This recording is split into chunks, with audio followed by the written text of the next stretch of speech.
Hello everyone, क्या हाल चाल है।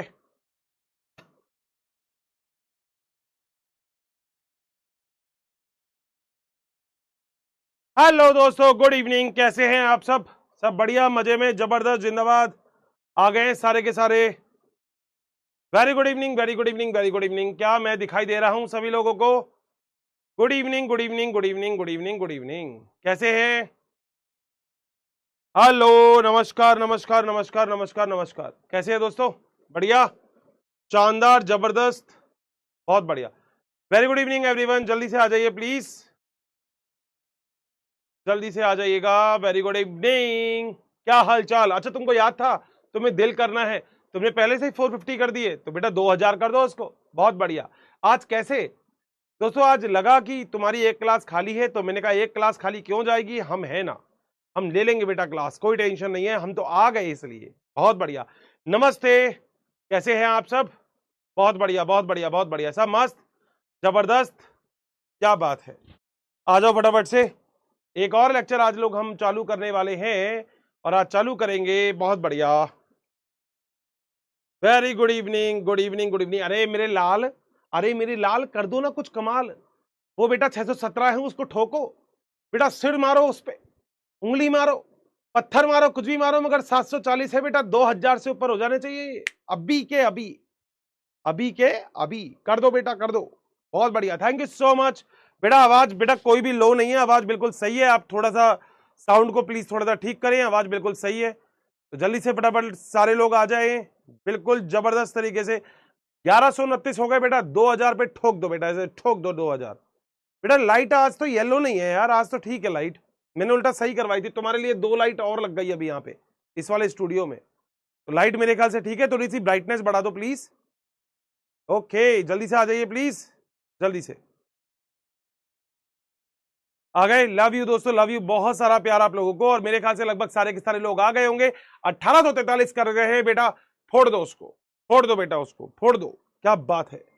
नमस्कार, 2000 कर दो बेटा, 2000, 2000 मांगता है तुम्हारा भाई, 2000 मांगता है। अच्छा, सच में टेंशन तो नहीं आ गई ना? यूं आ गई, अरे सर आप क्यों आ गए? आज फिर से आप हमें श्वसन पढ़ाओगे? बेटा पढ़ाना पड़ेगा, क्या करूं, क्या करूं बेटा। हम लोगों ने 2 4 5 पॉइंट क्लियर कर लिए, तो आज तो करना पड़ेगा। 2025 हो गए बेटा, ठोक दो, ठोक दो बेटा। 2091, रुकना मत आज, जब तक मैं रिवीजन कराऊं तब तक रुकना ही मत। आज देखते हैं इसके अंदर कितनी ताकत है, आज देखते हैं तुम्हारे टच में कितनी ताकत है, कितनी तेजी से तुम टच कर सकते हो। आज ही पता लगेगा दोस्तों। बेटा लाइट येलो पता नहीं क्यों हो जाती है, मुझे समझ में नहीं आता। तुम ज्यादा ब्राइट हो, मैं ज्यादा ब्राइट हूं, मुझे समझ में नहीं आता भाई, ऐसे कैसे येलो हो जाती है लाइट।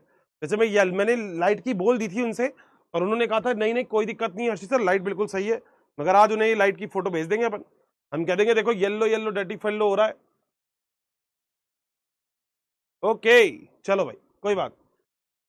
हाय संजू राज, हाय संजू, हाय शिवनास, हाय अमन, हाय शिवम, हाय मनन, हाय रामदूप। कैसे हैं आप सब? बहुत बढ़िया। लाइट येलो है बेटा, येलो को मैंने आज कर दिया था थोड़ा सा, रुको जरा दोबारा एक बार कर देते हैं हम इसको।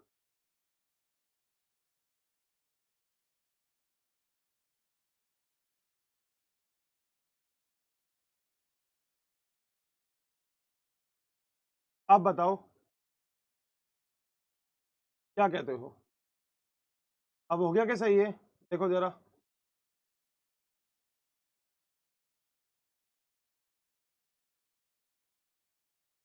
हुआ क्या बेटा कुछ सही? जल्दी बताओ। तो मेरे ख्याल से अभी तो हो गया होगा यार, अब तो पहले से सही है। बहुत बढ़िया, नमस्ते नमस्ते नमस्ते नमस्ते नमस्ते। We are very very awesome, हम सब लोग बहुत शानदार हैं, हम सब लोग बहुत जबरदस्त हैं, मस्त हैं। और आ जाओ फटाफट से, ठीक है ना? हाँ सही है बेटा, सही है, कोई दिक्कत नहीं। चलो तो फटाफट से आ जाओ, चालू करें। मेरे ख्याल से अब तो लाइट पहले से सही है, मेरे पास तो बहुत सही आ रही है, बहुत सही, देखो बहुत सही आ रही है भाई, ये बहुत सही आ रही है ये लाइट। क्या बात है, क्या बात है मेरे भाई, क्या बात है मेरे भाई, बहुत बढ़िया। चलिए अब आगे चले, चलो भाई। अब बेटा सही तो हो गई, सही है बेटा। बैटल ग्राउंड भी बेटा तुम्हारा कल करवा, कल तो मेरी क्लास है क्या तुम्हारी में? नहीं है ना? चलो कल का एक प्लान करते हैं, तुम्हारा बैटल ग्राउंड, बहुत टाइम हो गया ना, तुम्हारा बैटल ग्राउंड करते हैं, ठीक है? चलो जरा आ जाओ, बहुत बढ़िया। अब जरा थोड़ी देर के लिए मैं, अच्छा एक छोटा सा काम और कर देता हूं यार, वो वाला काम आई थिंक अभी तक नहीं किया है मैंने। एक छोटा सा काम और कर देता हूं, शायद उसकी जैसे थोड़ी सी दिक्कत आपको लग रही है। लो अभी निपटा देते हैं। एक मिनट एक मिनट एक मिनट, एक मिनट कर देते हैं, एक मिनट कर देते हैं बेटा। आ जाओ मेरे भाइयों, चलते हैं आगे। कहाँ गया अर्जुना? अर्जुना अर्जुना अर्जुना अर्जुना अर्जुना अर्जुना, भैया कहाँ गए अर्जुना जी? अर्जुना जी आप कहाँ हो? अर्जुना को लगाना है, अभी लगाते हैं बेटा अर्जुना को। जाओ अर्जुना, कहाँ गया अर्जुना? अर्जुना अर्जुना अर्जुना अर्जुना अर्जुना, नीट हिंदी, अर्जुना नीट हिंदी, बहुत बढ़िया। सब्जेक्ट है अपना बॉटनी, सब्जेक्ट और अपना है ये वाला चैप्टर। कंटिन्यू कर दिया, कंटिन्यू कर दिया, चालू कर दिया, बहुत बढ़िया। आ जाओ बेटा, अब सही है। अब तो स्लाइड वगैरह सब कुछ ओके है। अब मेरे ख्याल से स्लाइड में अब लगभग सभी लोगों को दिख गया होगा। चलो जगह आगे चले, बहुत बढ़िया। तो मेरे ख्याल से लगभग सारे के सारे लोग तैयार होंगे, क्योंकि आज अपन पढ़ने वाले हैं एक और बढ़िया सा टॉपिक। लास्ट क्लास में मैंने आपको एक बहुत बढ़िया कहानी गाना याद करवाया था, और मेरे ख्याल से जितने भी लोग यहाँ पे बैठे हुए हैं सभी लोगों को वो वाला गाना याद है। सभी लोग जानते हैं कि ग्लूकोज ग्लूकोज फ्रुक्टोज फ्रुक्टोज, धप से गिरा पागल नीचे आया पागल, 1 3 डाई पेगा 3 पेगा 2 पेगा पप्पा। वाह क्या गाना है बेटा, गाओ मेरे साथ। चलो हो जाओ चालू, गाना है। म्यूजिक दे सकते हो बेटा, कोई दिक्कत नहीं है, मेरे पास तो म्यूजिक देने की जगह नहीं है, मैं भी देता हूँ लो म्यूजिक। बोलो बेटा, म्यूजिक देते हैं, चलो बोलो बेटा, गाओ गाओ। ग्लूकोज ग्लूकोज फ्रुक्टोज फ्रुक्टोज, धप से गिरा पागल नीचे आया पागल, 1 3 डाई पेगा 3 पेगा 2 पेगा पिप्पा। याद होना चाहिए। अगर आपको ये पूरा याद है तो आपको ग्लाइकोलाइसिस याद है। बोलो बात सही है ना? तो लास्ट क्लास में मेरे ख्याल से मैंने जो भी कुछ बता दिया था वो लगभग सारे के सारे लोगों को बिल्कुल अच्छे से क्लियर होगा। टपली मेरे पास है नहीं तो दोबारा चालू करते हैं। बोलो मेरे साथ साथ गाओ बेटा, हो जाओ चालू। बेटा बोलना है, घर में छोटा भाई बहन देख के हंस रहा है, हमें कोई फर्क नहीं पड़ता, हमें तो याद करना है बेटा। बोलो गाओ गाओ। ग्लूकोज ग्लूकोज फ्रुक्टोज फ्रुक्टोज, धप से गिरा पागल नीचे आया पागल, 1 3 डाई पेगा 3 पेगा 2 पेगा पिप्पा। याद हो गया पक्का 100%? मेरे ख्याल से किसी भी बच्चे को दिक्कत नहीं होनी चाहिए। यहां तक सभी लोगों को याद होगा कि ग्लाइकोलाइसिस एग्जैक्टली क्या होता है। बोलो क्या पॉइंट क्लियर है? 100%, बहुत बढ़िया। अब मैं थोड़ी देर के लिए आपको साइलेंट पे डाल रहा हूं, क्योंकि नहीं तो तुम वायलेंट हो जाते हो। आ जाओ मेरे लाल, आओ आओ मेरे लाल, करते हैं कुछ कमाल। बेटा लास्ट क्लास में जो भी कुछ किया था एक बार उसका रिवीजन कर लेते हैं। मैंने आपको ये पूरा चैप्टर बताया था कि पादपों में श्वसन एग्जैक्टली क्या होता है। श्वसन का मतलब होता है कि पादप जो होते हैं वो किसी भी प्रकार का श्वसन, मतलब बेसिकली वायवीय श्वसन करते हैं, यानी कि ऑक्सीजन की उपस्थिति में पादप श्वसन करते हैं। अगर आपके पास ऑक्सीजन है और ऑक्सीजन की उपस्थिति में आप श्वसन कर रहे हो तो ये वाला श्वसन हो गया वायवीय श्वसन। मगर अगर आप ऑक्सीजन के अनुपस्थिति में कर रहे हो तो ये वाला श्वसन हो गया अवायवीय श्वसन। तो दो प्रकार का श्वसन हमारे पास होता है, जिसमें एक होता है वायवीय, एक होता है अवायवीय श्वसन। बोलो क्या पॉइंट क्लियर है? दोनों प्रकार के श्वसन जब हम क्लियर करते हैं तो हम लोगों को ये वाली बात और अच्छे से समझ में आ जाती है कि अगर कोई भी जीव वायवीय श्वसन करेगा तो उसके 4 स्टेप होंगे। मेरे ख्याल से लगभग सारे लोगों को याद होगा। अगर मैं रिकैप की बात भी करूं तो लगभग सारे लोगों को याद होगा कि कौन कौन से स्टेप होते हैं। अगर हम बात करते हैं रिकैप की, बोलो बात सही है? तो आप लोग मेरे से कह रहे थे ना ब्लू वाली स्लाइड में कभी कभी दिखता नहीं है, तो इसलिए मैंने ब्लैक वाली स्लाइड कर दी। अब बता देना कौन सी वाली स्लाइड अच्छी है। ये ब्लैक वाली स्लाइड कर दी है क्योंकि कई बार आपको ब्लू वाली स्लाइड में दिक्कत आती थी। ठीक है, रिकैप की अगर मैं बात करूं तो मैं आपसे बोल सकता हूं, पहले कोई भी जीव अगर होगा तो बेटा वो करेगा सबसे पहले तो ग्लाइकोलाइसिस। बोलो क्या करेगा? वो करेगा ग्लाइकोलाइसिस। और लास्ट में हमने यही पॉइंट पढ़ाया था, ग्लाइकोलाइसिस। ग्लाइकोलाइसिस की दूसरी वाली अभिक्रिया होती है लिंक अभिक्रिया, जो हम पढ़ेंगे आज ही। लिंक अभिक्रिया के बाद तीसरा जो होता है वो होता है क्रेब्स चक्र, और चौथा होता है इलेक्ट्रॉन परिवहन चक्र, जिसे हम बोलते हैं ईटीएस, इलेक्ट्रॉन ट्रांसपोर्ट सिस्टम। तो कुछ भी आप बोल सकते हो जो आपका मन करता हो। बोलो क्या यहां तक पॉइंट क्लियर? चल सकते हैं आगे? आ जाओ बेटा। लास्ट क्लास में अगर आपको याद हो तो मैंने आपको पढ़ाया था ग्लाइकोलाइसिस। मैंने कहा था कि जो ग्लाइकोलाइसिस होता है वो तो होता है कोशिका द्रव्य में। क्या होता है? कोशिका द्रव्य। चाहे ऑर्गेनिज्म कोई भी करता हो, चाहे ऑर्गेनिज्म वायवीय श्वसन करे चाहे अवायवीय, यानी कि ऑक्सीजन की उपस्थिति में श्वसन करे चाहे ऑक्सीजन की अनुपस्थिति में श्वसन करे, ये हमेशा कोशिका द्रव्य में होगा। और ये जो नीचे वाली तीनों अभिक्रिया है ना दोस्तों, ये तीनों कहां होती है? ये तीनों होती है माइटोकॉन्ड्रिया में।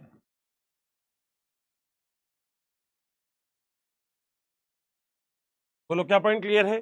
तो दो चीजें मेरे ख्याल से सब लोगों को अभी याद भी आ गई होगी ग्लाइकोलाइसिस के बारे में। देखो मैं रिवीजन एक ही वजह से करवाता हूं, और आपको पता है क्यों? कि आपको पुरानी क्लास और नई क्लास के बीच में जो गैप लगता है उसमें आपको ये नहीं लगे कि हर्षित सर यार 2 दिन हो गया या 1 दिन हो गया, हमें समझ में नहीं आया कि हमने कहाँ से चालू किया। तो रिवीजन करने का सबसे अच्छा मोटिव ये है। बोलो क्या पॉइंट क्लियर है? ग्लाइकोलाइसिस 10 स्टेप का प्रोसेस होता है नॉर्मली, और ग्लाइकोलाइसिस में एक ग्लूकोज से 2 पायरुविक अम्ल बनते हैं। तो हमने ग्लाइकोलाइसिस में एक बात क्लियर की थी कि ग्लाइकोलाइसिस में एक ग्लूकोज से क्या बनते हैं? आप बोलोगे 2 पायरुविक एसिड बनते हैं। बोलो पढ़ लिया था ये भी लास्ट क्लास में।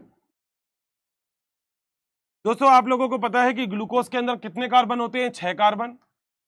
तो इसमें 3-3 कार्बन के 2 पायरुविक अम्ल बनते हैं, ठीक है। और इसी प्रोसेस को हम बोलते हैं ग्लाइकोलाइसिस। बताओ क्या पॉइंट क्लियर है क्या? 100%, कोई भी दिक्कत नहीं है। लास्ट वाली क्लास में इसी पूरे के पूरे स्टेप को मैंने यहां पे आपको ऐसे समझाया था। ये रहा, मैंने कहा था ये वाला गाना याद कर लेना। अगर ये वाला गाना याद है तो लगभग सारे काम हो जाएंगे। गाना क्या है? गाना है ग्लूकोज ग्लूकोज, फ्रुक्टोज फ्रुक्टोज, धप से गिरा पागल, नीचे आया पागल, 1,3 डाई पेगा, 3 पेगा, 2 पेगा, पिप्पा पा। अगर आपको ये वाला पूरा प्रोसेस याद हो गया तो मतलब आपको ग्लाइकोलाइसिस भी याद हो गया। तो सबसे पहले एक ग्लूकोज से बनता है ग्लूकोज 6 फॉस्फेट, फिर बनता है फ्रुक्टोज 6 फॉस्फेट, फिर बनता है फ्रुक्टोज 1,6 बाई फॉस्फेट, फिर बनता है di hydroxy acetone phosphate DHAP, और साथ में बनता है PGL। मगर मैंने बोला था अगली रिएक्शन हमेशा PGL से चालू होगी। फिर 1,3 डाई फॉस्फोग्लिसरिक एसिड, फिर 3 फॉस्फोग्लिसरिक एसिड, फिर 2 फॉस्फोग्लिसरिक एसिड, फिर फॉस्फोइनॉल पायरुवेट, और लास्ट में बनते हैं पापा यानी कि पायरुविक एसिड पायरुविक एसिड। और ये रहा दोस्तों वो प्रोसेस। सबसे पहले ग्लूकोज है, उससे ग्लूकोज 6 फॉस्फेट बना, फिर फ्रुक्टोज 6 फॉस्फेट बना, फिर फ्रुक्टोज 1,6 बाई फॉस्फेट बना। इस पूरे स्टेप में अभी तक आपने 2 ATP का उपयोग कर दिया था। लास्ट क्लास में बताया था, भूलना मत। अब कहीं भूल जाओ बेटा, ये अब भूलना नहीं है। ये सब चीजें याद कर ली है आपने कि आपने क्या काम किया। आपने काम ये किया कि अभी तक 2 ATP लगाई है। आप कहोगे हर्षित सर हमने ATP क्यों लगाई? बेटा अगर आप इसको तोड़ोगे और इससे ऊर्जा मुक्त होगी तो पहले आपको ऊर्जा लगानी भी तो पड़ेगी। बिजनेस में फायदा कब होता है? जब पहले बिजनेस में पैसा लगाया जाता है। तो अगर आपने बिजनेस में पैसा लगा दिया तो फिर आप बिजनेस से मुनाफा कमाओगे। तो अभी तक आपने कितनी ATP लगा दी? 2 ATP। बोलो बात सही है? ठीक है। इसके बाद धप से गिरा पागल, मगर मैंने बोला था अगली रिएक्शन हमेशा धप से नहीं पागल से चालू होगी। तो धप पागल में बदल सकता है और पागल धप में बदल सकता है। बोलो बात सही है? 1,3 डाई पेगा, फिर 3 पेगा, फिर 2 पेगा, फिर फॉस्फोइनॉल पायरुवेट, फिर होता है पायरुविक एसिड पायरुविक एसिड। बताओ क्या पॉइंट क्लियर है? यहाँ पे टोटल मिला के NADH2 बनता है। और मैंने बोला एक NADH2 का मतलब कितनी ATP है? इसका मतलब है 3 ATP। बोलो बात सही है? एक NADH2 का मतलब 3 ATP। याद रखना है, भूलना नहीं है, आज भी काम आएगा ये। सही बात? तो जैसा यहाँ पे प्रोसेस हो रहा है वैसा ही यहाँ पे प्रोसेस हो रहा है। यहाँ से टोटल मिला के 5 ATP निकल रही है, यहाँ से भी टोटल मिला के 5 ATP निकल रही है। तो 5 और 5 कितनी ATP निकल गई? 10 ATP।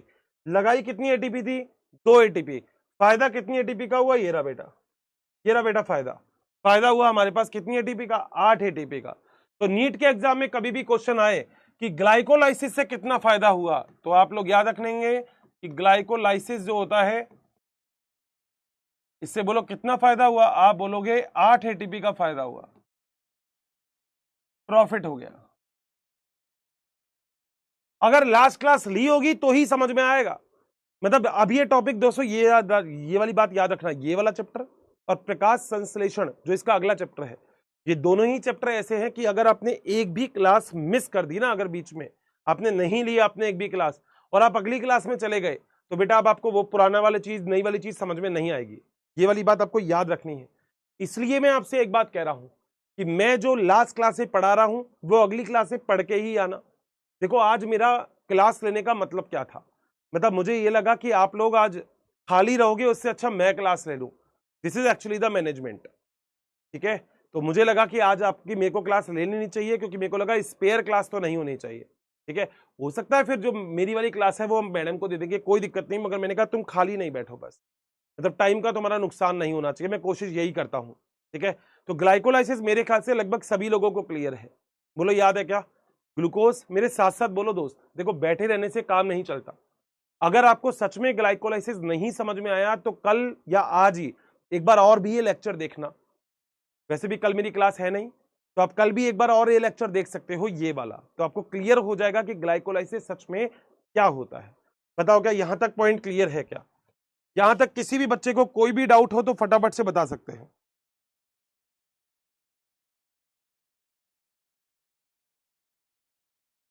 चल सकता हूं आगे?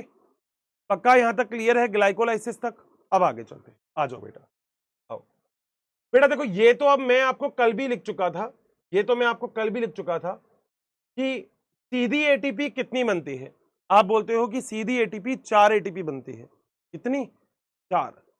और ऐसी एटीपी जो सीधी नहीं बनती वो कितनी बनती है? वो बनती है 6 एटीपी, यानी कि NADH2 की फॉर्म में बनती है। अगर एटीपी डायरेक्टली बनती है, अगर एटीपी डायरेक्टली बनती है तो हम इसे बोलते हैं क्रियाधार फॉस्फोरिलीकरण।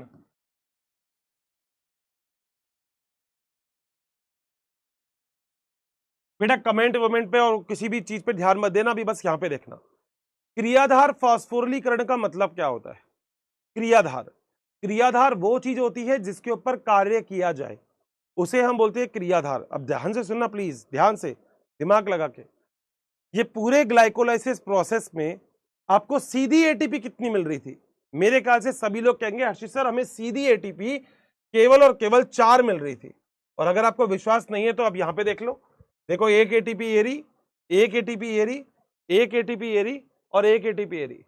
तो सीधी एटीपी हमें कितनी मिल रही है? जो डायरेक्टली एटीपी है वो है 4। बोलो बात सही है? मैंने यही लिखा है क्रियाधार फास्फोरिलीकरण। क्रियाधार फास्फोरिलीकरण का मतलब होता है फॉस्फेट का जुड़ना। और मेरी क्लास में सभी लोग जानते हैं कि अगर मैंने एडीपी के साथ एक फॉस्फेट जोड़ दिया, पढ़ा चुका हूं ये पहली क्लास में, तो हम इससे बनाते हैं एटीपी। तो क्या इस एडीपी में एक फॉस्फेट जुड़ा है या नहीं जुड़ा? जुड़ा है ना, तो इसलिए इस अभिक्रिया को क्या बोलते हैं? फॉस्फोरिलीकरण। फॉस्फेट का जुड़ना फॉस्फोरिलीकरण, फॉस्फेट का हटना विफॉस्फोरिलीकरण होता है। बता रहा हूं, ध्यान से सामने देखना। देखो अगर मान लो मैंने एडीपी लिया, एडिनोसिन डाइफॉस्फेट, पढ़ा चुका हूं ये, इसके साथ एक इनऑर्गेनिक फॉस्फेट जोड़ दिया तो मैंने बना दिया इससे एटीपी। बिल्कुल अर्चित सर बात सही है। सेम टू सेम अगर मैंने एटीपी लिया और एटीपी से मैंने एक इनऑर्गेनिक फॉस्फेट को निकाल दिया तो मेरे पास क्या बनेगा? बचेगा एडीपी। पहली वाली अभिक्रिया में आप फॉस्फेट को जोड़ रहे हो,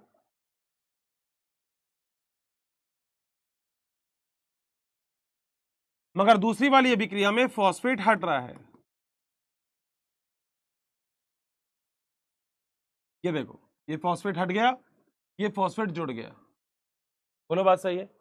जब फॉस्फेट जुड़ता है तो उसे हम बोलते हैं फॉस्फोरिलीकरण। इसको हम बोलते हैं इंग्लिश में क्या? फॉस्फोरिलीकरण।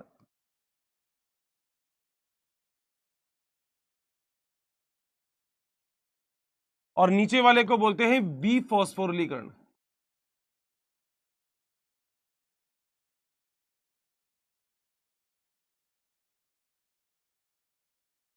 ऊपर वाले को दोस्तों अपन एक नाम और बोलते हैं फॉस्फोराइलेशन इंग्लिश में।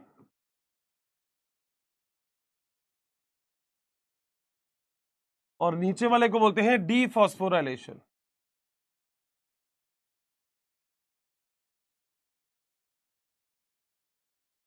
बोलो क्या पॉइंट क्लियर है क्या? यानी कि हर्षित सर आपने क्या बताया? देखो बेटा ये बताया मैंने, अगर मेरे पास एडीपी है और इससे मैंने फॉस्फेट को जोड़ दिया तो इसे हम बोलते हैं फॉस्फोरिलीकरण। सही है? अगर मैंने एटीपी से फॉस्फेट को हटा दिया तो इसे हम बोलते हैं विफॉस्फोरिलीकरण। बताओ क्या पॉइंट क्लियर है क्या? ये तो बेटा तुमने पढ़ा भी होगा, जुड़ जाता है या हट जाता है। जुड़ गया फॉस्फेट तो फॉस्फोरिलीकरण, फॉस्फेट हट गया तो विफॉस्फोरिलीकरण। बोलो क्या पॉइंट क्लियर है? अब आ जाओ यहां पे, आप ध्यान से देखो तो क्या एटीपी बनी है? बिल्कुल, यानी कि एटीपी जुड़ी है, बिल्कुल। और आपने कच्चा माल क्या लिया है? आपने लिया था ग्लूकोज। तो क्रियाधार वो बोलते हैं जिसके ऊपर क्रिया होती है, उसे बोला जाता है क्रियाधार। तो जब आपने ग्लूकोज के ऊपर काम किया तो आपको कितनी सीधी एटीपी मिली? आपको टोटल मिला के 4 तो सीधी एटीपी मिली। बिल्कुल सही बात है। मगर अब सुनना जरा ध्यान से, मगर ऐसी कितनी एटीपी है जो आपको सीधी नहीं मिली, जो डॉलर के रूप में मिली, जिसको अब आपको बदलना है, बदलना है, बदलना है किसमें? एटीपी में। तो वो है आपके पास दो क्या? NADH2। क्योंकि आप अगर ध्यान से डायग्राम को देखोगे तो यहां पे बोलो NADH2 कितने बन रहे हैं? 2। बोलो क्या बात समझ में आई? ठीक है, और इसे ही हम बोलते हैं ऑक्सीकरण फॉस्फोरिलीकरण। ऑक्सीजन क्या ऑक्सीकरण, फॉस्फोरिलीकरण। दोबारा बताऊंगा, कंफ्यूज मत होना। इंग्लिश में बोलते हैं ऑक्सीडेटिव फॉस्फोराइलेशन।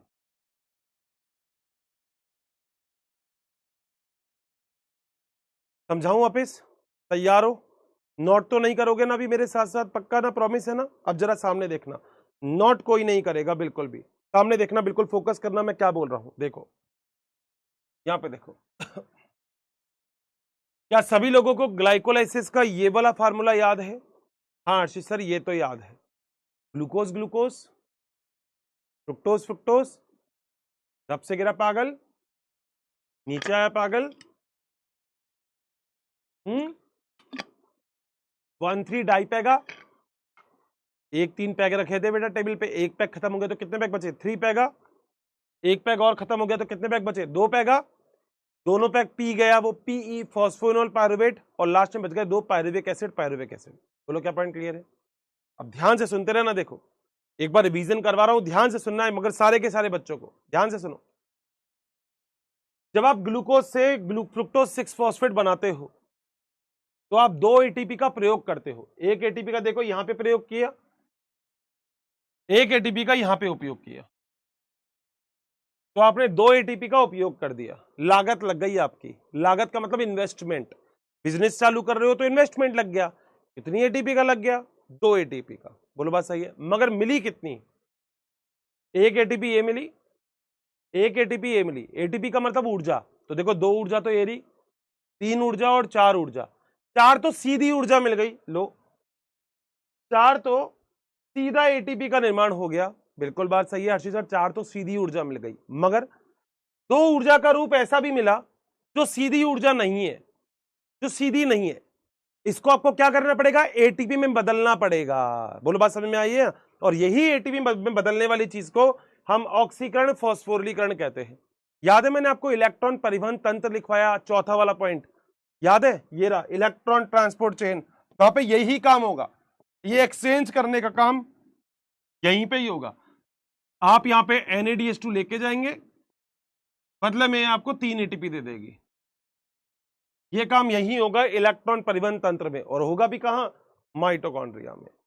बताओ क्या पॉइंट सारा क्लियर है क्या? मतलब मैं देखो मतलब लिटरली कह रहा हूं, लाइफ टाइम कभी नहीं भूलोगे अगर एक बार समझ में। हाँ जो अभी तक हमने बायोलॉजी पढ़ी और ये वाली जो बायोलॉजी है, दोनों में देखो फर्क तो है, ये बात तो मैं मानूंगा कि दोनों बायोलॉजी में फर्क है। अभी तक बायोलॉजी जो भी हम पढ़ रहे थे वो सारी की सारी लगभग लगभग लगभग डायग्राम बेस्ड थी, कुछ थ्योरेटिकल थी। मगर ये दोस्तों थोड़ा सा केमिस्ट्री का पार्ट आ गया।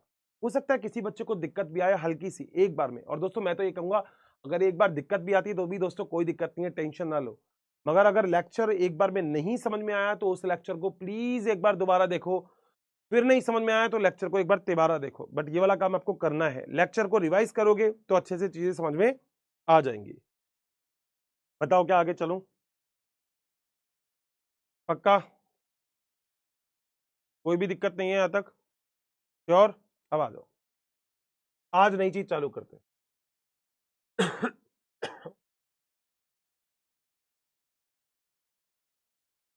अगर आपको याद है तो अपन ने यहां पे पढ़ा है ग्लाइकोलाइसिस, ये पढ़ लिया। तो ग्लाइकोलाइसिस के अगली अभिक्रिया कौन सी है? लिंक अभिक्रिया। ये आज अपन को पढ़नी है, लिंक अभिक्रिया। अब ये क्या होती है देखो ध्यान से, रटना कुछ भी नहीं है। तो पहले पहले जो डायग्राम बनाया था बस उस डायग्राम को याद रखना है। हर्षित सर कौन सा डायग्राम था? वो ये वाला डायग्राम था, अगर तुम लोगों को याद हो तो। वो ये वाला डायग्राम था, देखो बता देना ये डायग्राम था या नहीं था।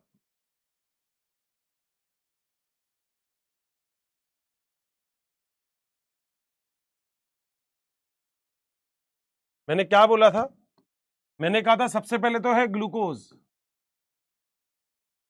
ग्लूकोज को आपने बदल दिया पायरुविक एसिड में, यानी कि पायरुविक अम्ल में। ठीक है, इस पायरुविक अम्ल को लेके चले जाओगे, बोलो किसके अंदर? डायग्राम को और क्लियर कर देता हूं तो क्लियर हो जाएगा। ये क्या है? माइटोकॉन्ड्रिया में। और माइटोकॉन्ड्रिया में तीन तीन प्रोसेस होते हैं। कौन कौन से? पहला प्रोसेस होता है लिंक अभिक्रिया, दूसरा प्रोसेस होता है क्रेब चक्र, और तीसरा प्रोसेस होता है इलेक्ट्रॉन परिवहन चक्र, ईटीएस। बताओ क्या पॉइंट क्लियर है? क्या ये वाला डायग्राम आप लोगों की नोटबुक में ऑलरेडी पहले बना हुआ है? देख लेना, सब कुछ बना हुआ होगा। हमने कौन सा प्रोसेस अभी तक क्लियर कर लिया हर्षित सर? अभी तक हमने क्लियर कर लिया ग्लाइकोलाइसिस, ये क्लियर कर लिया हमने ग्लाइकोलाइसिस पढ़ लिया। और अब मेरे ख्याल से हम सभी लोग जान चुके हैं कि एक ग्लाइकोलाइसिस के द्वारा, ध्यान से सुनना, कि एक ग्लाइकोलाइसिस के द्वारा हमें लगभग लगभग कितनी एटीपी का फायदा हो गया? इससे 8 एटीपी का प्रॉफिट हो गया, फायदा। बोलो बात सही है? 100%। क्या पहला स्टेप हो चुका है ग्लाइकोलाइसिस? अब आगे चल सकता हूं। तो अगली अभिक्रिया कौन सी है? लिंक अभिक्रिया। कहां पर होती है ये अभिक्रिया? बोलो, सामने दिख रहा है, कहां पर होती है?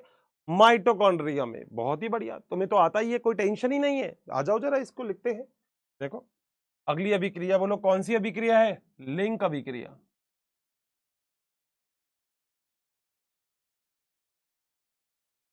दोस्तों मेरी लाइन सुनना, बस नोट करने की मेरे साथ साथ बस ये वाला काम मत करना, बस मेरी लाइन सुनना। अगर मेरी लाइन क्लियर हो गई तो टॉपिक क्लियर हो गया। ये लाइन क्लियर हो गई तो ठीक है। लिंक अभिक्रिया क्या होती है? मैं पहला पॉइंट लिख सकता हूं कि लिंक अभिक्रिया कहां होती है? माइटोकॉन्ड्रिया में। तो पहला पॉइंट इसमें डिटेल से लिखता हूं, यह है अभिक्रिया। पक्का इसमें से कोई भी क्वेश्चन आएगा आप कभी नहीं हटोगे, मगर सामने देखना बस। माइटोकॉन्ड्रिया में होता है, में होती है। बोलो बात सही है? 100%। क्या मैं बोल सकता हूं कि यह अभिक्रिया ग्लाइकोलाइसिस के बाद होती है? क्योंकि पहले तो ग्लाइकोलाइसिस हो गई, उसके बाद कौन सी हो गई? लिंक अभिक्रिया। तो यह ग्लाइकोलाइसिस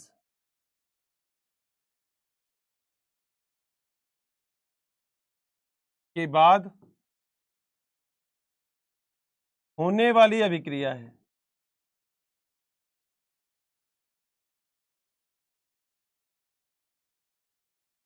बेटा लिंक अभिक्रिया को एक और नाम बोल सकते हैं, इसे बोल सकते हैं योजी अभिक्रिया। योजी का मतलब जो जोड़ने वाला होता है।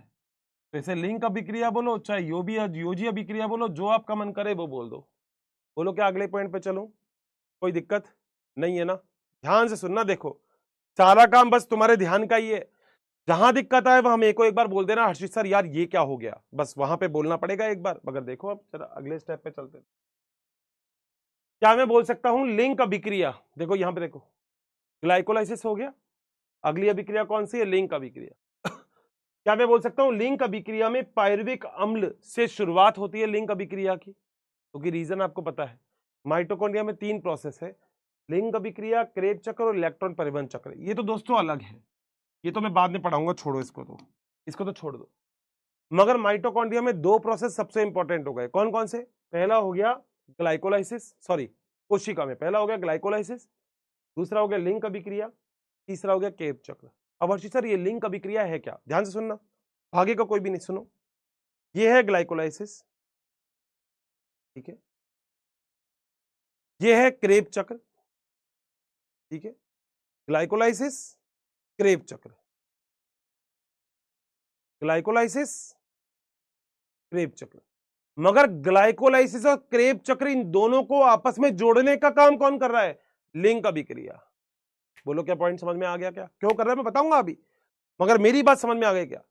कि एक अभिक्रिया तो है ग्लाइकोलाइसिस, एक अभिक्रिया होगी क्रेब अभिक्रिया। इस अभिक्रिया को लिंक अभिक्रिया क्यों बोला है? क्योंकि ये ग्लाइकोलाइसिस और क्रेब चक्र के बीच में उपस्थित होती है, इसलिए हम इसे लिंक अभिक्रिया या योजी अभिक्रिया कहते हैं। यही पॉइंट मैं आगे लिख रहा हूं। यह है अभिक्रिया ग्लाइकोलाइसिस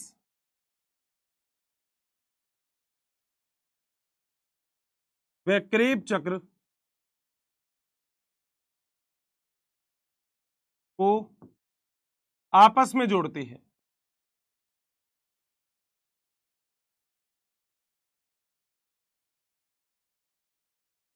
बोलो क्या पॉइंट क्लियर है? अब हर्षित सर ये होता क्या है वो भी बता दो। लो बेटा आओ, तो बेटा डायग्राम से खत्म कर देंगे। देखो चैप्टर भी डायग्राम, रे आउटलुक, यही चीज इंपॉर्टेंट होती है। देखो आपको याद है आपके पास सबसे पहले क्या था? हर्षित सर ग्लूकोज था, ठीक है।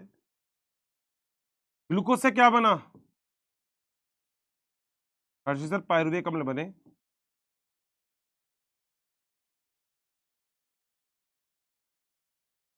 ध्यान करो कितना ग्लूकोज था?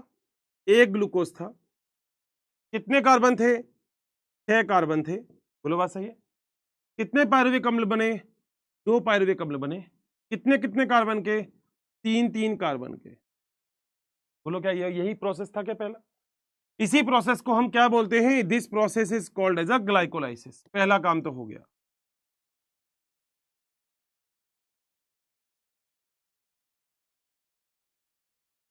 बताओ क्या यही पढ़ा था अभी तक हमने?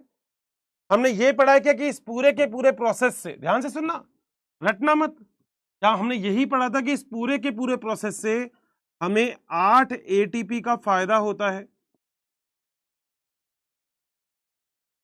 नीट में कोई पूछेगा बनेगी कितनी, तो आप बोलोगे 10 एटीपी। मगर फायदा कितनी एटीपी का? आप बोलोगे 8 एटीपी। ये तो लास्ट क्लास में पढ़ाया था। अगर आप अपने बिजनेस में 50 रुपए लगाते हो और सारा सामान बेचने के बाद आपके पास 100 रुपए आ जाते हैं, तो बेटा आपका फायदा 100 रुपए का थोड़ी हुआ, आपका फायदा तो मात्र 50 रुपए का हुआ, क्योंकि 50 रुपए तो आपकी लागत थी। तो अगर नीट के एग्जाम में क्वेश्चन आए कि ग्लाइकोलाइसिस से कुल कितना एटीपी बनता है, आंसर है 10 एटीपी। बहुत बढ़िया। कितनी एटीपी का फायदा होता है? 8 एटीपी।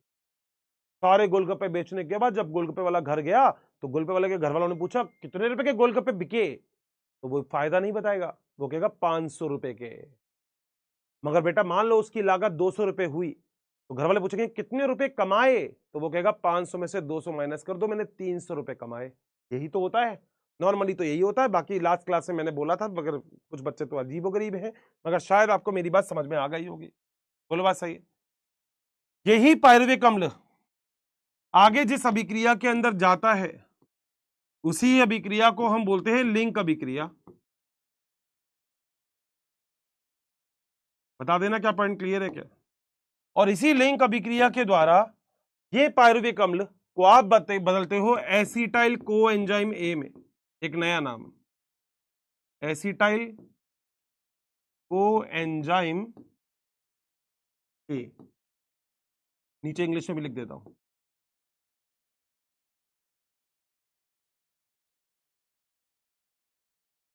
बताओ क्या पॉइंट क्लियर है क्या? तो मेरी क्लास में जितने भी बच्चे बैठे हैं, क्या उन सभी बच्चों को लिंक अभिक्रिया क्लियर है कि लिंक अभिक्रिया क्या होगी? पहला, हर्षित लिंक अभिक्रिया ग्लाइकोलाइसिस के बाद होगी, सही बात। लिंक अभिक्रिया ग्लाइकोलाइसिस और क्रेब चक्र को जोड़ती है, बिल्कुल सही बात। तीसरी बात, जो लिंक अभिक्रिया होती है उसमें पायरुवेक अम्ल से एसिटाइल को एंजाइम ए बन जाता है। ये अभी तो याद रखना है, कैसे बनेगा वो अभी अपन चल रहे हैं आगे। बताओ क्या यहां तक पॉइंट क्लियर है क्या?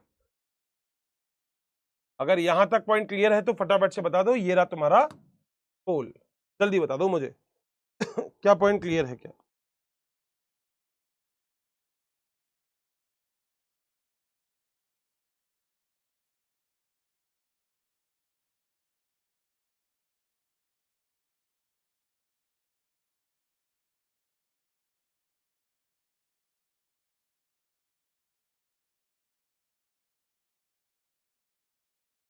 बेटा देखो रटने का तो कुछ भी नहीं है।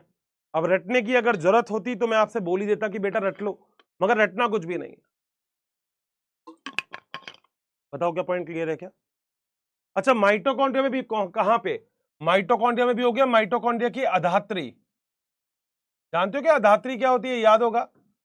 अधात्री का मतलब होता है मैट्रिक्स। तो अगर कोई पूछता है कि ये माइटोकॉन्ड्रिया में कहां पे होती है, तो आप बोलेंगे माइटोकॉन्ड्रिया की अधात्री में होती है। रटना नहीं है दोस्त। सच में तो बायोलॉजी अब चालू हुई है, सच में समझने वाली तो जबरदस्त। बहुत बढ़िया, 96% को समझ में आया। रविकांत को, अविन को और डॉक्टर संदीप गुप्ता को, अल्केश को, शेवास को, कपिल को, अफजल को, प्रिया, कासिब और सूरज वर्मा, बहुत बढ़िया। बाकी सब लोगों को भी आई थिंक समझ में ही आ रहा है ये। 96-7% बच्चों को तो आई थिंक ये बिल्कुल क्लियर है। डन है। मैंने क्या बोला दोबारा बोल रहा हूं, मतलब मैं इतनी बार क्लास में ही बोल देता हूं कि कहीं ना कहीं भूलने के चांसेस ही नहीं रहते। बेटा अब तुम गजनी हो तो बात अलग है, गजनी भी नहीं, गजनी थोड़ी बोलता था, गजनी में आमिर खान बोलता था, गजनी तो अलग चीज था। गजनी, मगर बेटा गजनी पिक्चर में गजनी की ज्यादा गलती थी। अबे क्या पंगा ले रहा है उसको बार बार। एक तो विलेन की आदत गंदी होती है। विलेन को जब पता होता है कि एंड में डायरेक्टर विलेन को मरवा देगा, तो बेटा विलेन इतना पेशेंट रखता ही क्यों है, खत्म करके काम निपटाए फटाफट से।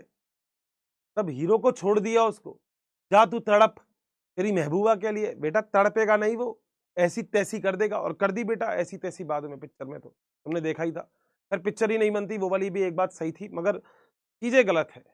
तुम देखा करो, मतलब साउथ की पिक्चर तुमने इंडिया की पिक्चर देखी नहीं देखी, तुमने अलग चीज देखी होगी भाई साहब। वो हीरो बंदूक कैसे मारता है यूं, बेटा बंदूक कैसे घूम के भी चली जाती है विलेन की तरफ, विलेन को मरना होता है तो। और विलेन के इतने 100-200 आदमी हीरो के ऊपर गोली मारते रहते हैं, डिस्का डिस्का डिस्का डिस्का, और हीरो ऐसे आता रहता है यूं। और ये बेटा साउथ की पिक्चर में ज्यादा होता है, तो साउथ की पिक्चर में तो इतना भी नहीं था, मैंने तुम्हें बताया भी था अर्जुना वाला, तुमको तो बताया था मैंने वो वाली बात। साउथ की पिक्चर में तो और भी ज्यादा होता है।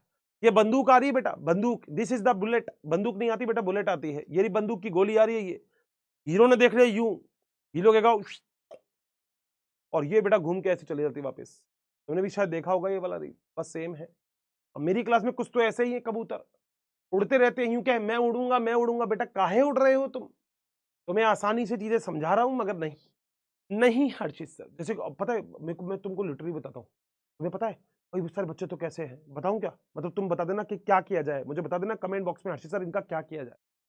कई सारे बच्चे कैसे हैं, इंस्टाग्राम पे मुझे ढूंढ लेते हैं, और ढूंढते भी क्यों है, रीजन बताता हूँ।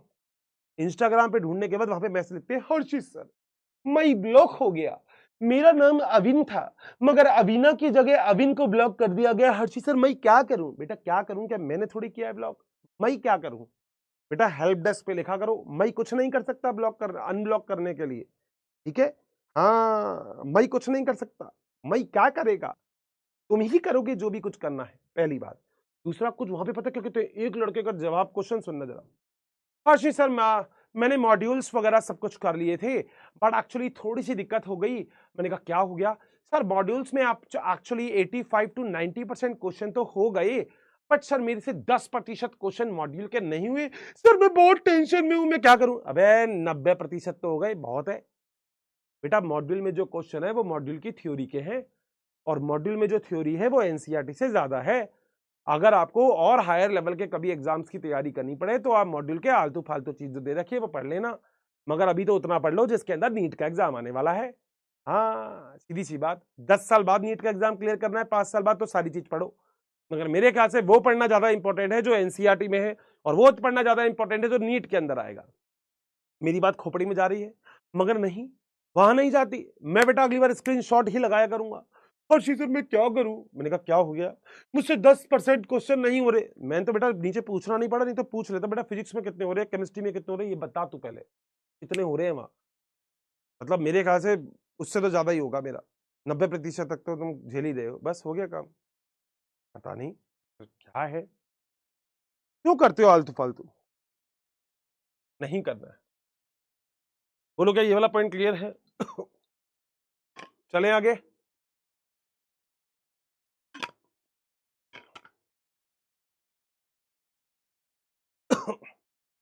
आओ देखो देखो क्या होता है, लिंक अभिक्रिया क्या होती है। देखो आपके पास बोलो क्या उपस्थित थे,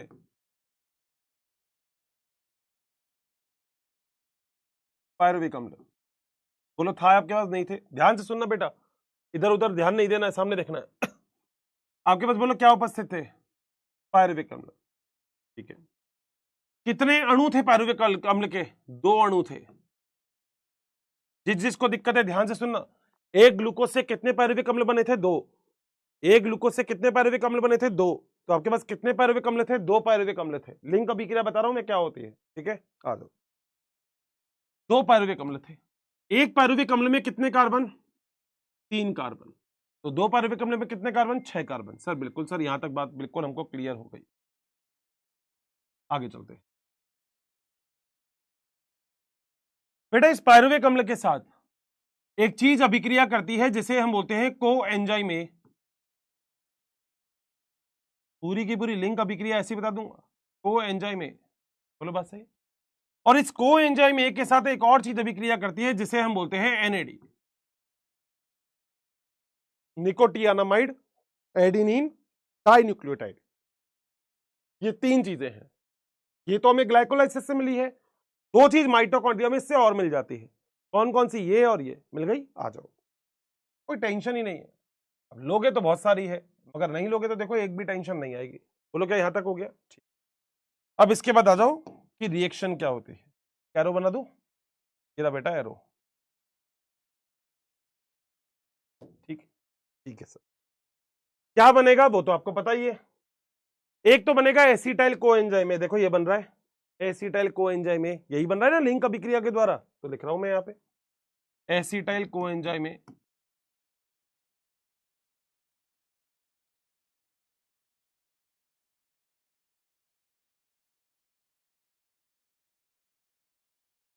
बोलो क्या पॉइंट क्लियर है?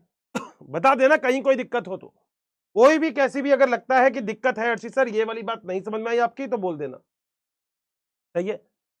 यहां पे एक एंजाइम आता है जिसे हम बोलते हैं पायरुवेट डिहाइड्रोजिनेज, एक एंजाइम है जिसका नाम है पायरुवेट डिहाइड्रोजिनेज।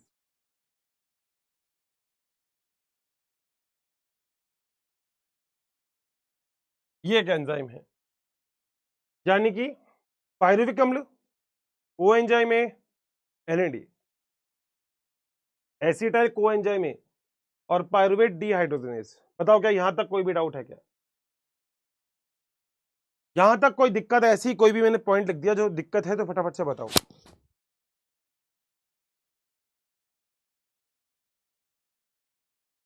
बताओ क्या बिल्कुल पॉइंट क्लियर है यहां तक? चलें आगे। एसिटाइल कोएंजाइम ए के बाद एक चीज और बनती है जिसे हम बोलते हैं CO2, यानी कि कार्बन डाइऑक्साइड, और साथ साथ ये जो NAD है इससे एक और चीज बनती है जिसे हम बोलते हैं NADH2। बोलो क्या पॉइंट क्लियर है? बेटा देखो सुनोगे तो समझ में आएगा, नोट करोगे तो ऊपर से निकल जाएगा। साफ साफ बोल रहा हूं मैं, तो सुनोगे तो सब कुछ समझ में आएगा, सुनोगे तो यूं नहीं कहोगे हर्षित सर क्या हो गया। दोबारा बोल रहा हूं, ध्यान से सुनना। लिंक अभिक्रिया में क्या हुआ? पायरुविक अम्ल जो आपको ग्लाइकोलाइसिस के द्वारा मिले, जिसके अंदर 3 कार्बन थे, ठीक है, कितने अणु मिले थे? 2 अणु, यानी कि आपको एक पायरुविक अम्ल ये रहा और एक पायरुविक अम्ल ये रहा, तो आपके पास 2 पायरुविक अम्ल थे। हर्षित सर बिल्कुल सही बात है, इस पायरुविक अम्ल के अंदर भी 3 कार्बन, इस पायरुविक अम्ल के अंदर भी 3 कार्बन। बोलो क्या पॉइंट क्लियर है क्या? ठीक है। कोएंजाइम ए और एनएडी, एंजाइम कौन सा है? एंजाइम का नाम है पायरुवेट डिहाइड्रोजिनेज एंजाइम, क्योंकि यहाँ पे पायरुविक अम्ल है। इससे क्या बना? एसिटाइल कोएंजाइम ए, साथ साथ बना CO2, साथ साथ बना NADH2। बोलो क्या मेरा पॉइंट क्लियर है क्या? 100%। कहो तो एक बात और बोल दूं एक बात और, सुनना जरा ध्यान से, सुनना जरा ध्यान से, सुनो जरा। इस पायरुविक अम्ल में कितने कार्बन है? 3 कार्बन, ठीक है। एक कार्बन बाहर निकल गया तो इस एसिटाइल कोएंजाइम में कितने कार्बन बच गए? 2 कार्बन, क्योंकि एक कार्बन बाहर निकल गया, एक कार्बन ये रहा इसके पास। 100%। अगर आपके पास केवल एक ही पायरुविक अम्ल है तो आपके पास एक तो एसिटाइल कोएंजाइम में बनेगा, एक कार्बन डाइऑक्साइड बनेगा और एक आपके पास क्या बनेगा? NADH2, और एक NADH2 का मतलब 3 ATP। मगर आपके पास कितने पायरुविक अम्ल है? 2 पायरुविक अम्ल, तो आपके पास एग्जैक्टली कितने एसिटाइल कोएंजाइम बनेंगे? 2 अणु बनेंगे एसिटाइल कोएंजाइम के, 2 अणु। आपके पास कितनी कार्बन डाइऑक्साइड बनेगी? 2 CO2 बनेगी। आपके पास कितने NADH2 बनेंगे? 2 NADH2 बनेंगे। बताओ क्या पॉइंट क्लियर है क्या? बेटा एक ग्लूकोज से 2 पायरुविक अम्ल बने थे, एक पायरुविक अम्ल से अगर ये अभिक्रिया हो गई तो दूसरा पायरुविक अम्ल भी तो है, क्योंकि एक ग्लूकोज से एक पायरुविक अम्ल नहीं 2 पायरुविक अम्ल बने थे। बने थे नहीं बने थे? बने थे ना, ये बात तो तुम भी कहोगे। तो अगर एक पायरुविक अम्ल ये अभिक्रिया को करता है तो दूसरा पायरुविक अम्ल भी ये अभिक्रिया करेगा। तो क्या मैं बोल सकता हूं एक ग्लूकोज के अणु के लिए लिंक अभिक्रिया 2 बार होती है? ये वाला पॉइंट यहां पे लिख सकता हूं।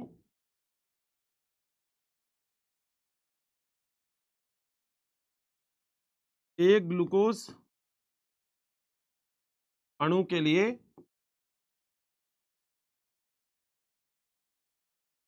लिंक अभिक्रिया 2 बार, और इसका कारण भी है। कारण यह है कि ग्लाइकोलाइसिस द्वारा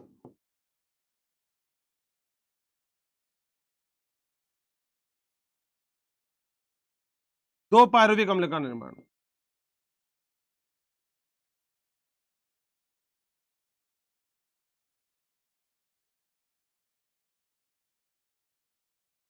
बताओ क्या पॉइंट क्लियर है क्या?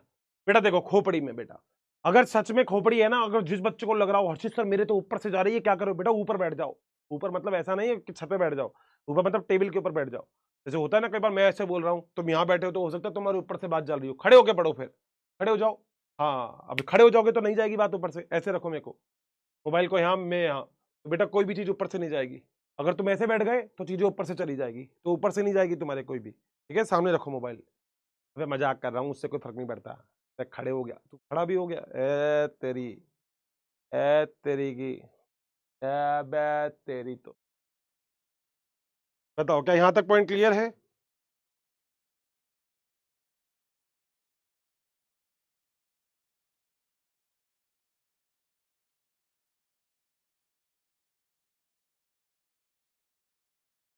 बताओ क्या पॉइंट क्लियर है?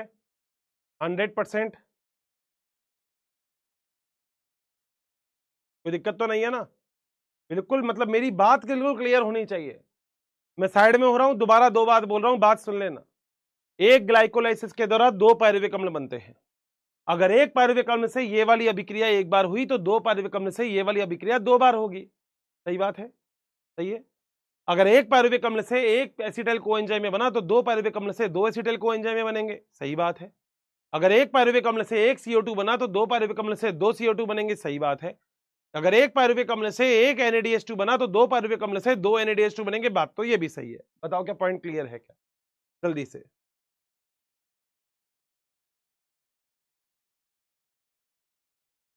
चले? कोई भी दिक्कत है यहां तक, कैसी भी किसी तरीके की भी, तो फटाफट से बता दो। पक्का? श्योर? आपको क्या दिख रहा है, यहाँ पे CO2 बाहर निकल रहा है? आपको दिख रहा है CO2 बाहर निकल रहा है अभिक्रिया से? ये 3 कार्बन का था, ये 2 कार्बन का। पूछना मत 2 कार्बन का क्यों था, क्योंकि एक CO2 बाहर निकल गई। सही है। तो दोस्तों, हम लिंक अभिक्रिया को ऑक्सीडेटिव डीकार्बोक्सिलेशन भी कहते हैं। डीकार्बोक्सिलेशन का मतलब CO2 का बाहर निकलना, कार्बन का बाहर निकलना। तो इसलिए इस अभिक्रिया को लिख देता हूं मैं यहीं पे, टेंशन ही नहीं रहेगी, समझ में भी आ जाएगा। इस अभिक्रिया को ऑक्सीडेटिव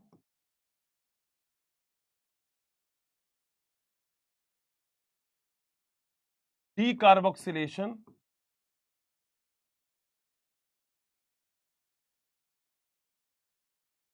भी कहते हैं। और क्यों कहते हैं वो आपको आंसर ये रहा, क्यों कहते हैं उसका आंसर ये रहा, इसमें CO2 बाहर निकल रही है। CO2 बाहर निकल रही है, इसलिए लिख देता हूं यहां पे, CO2 बाहर निकल रही है।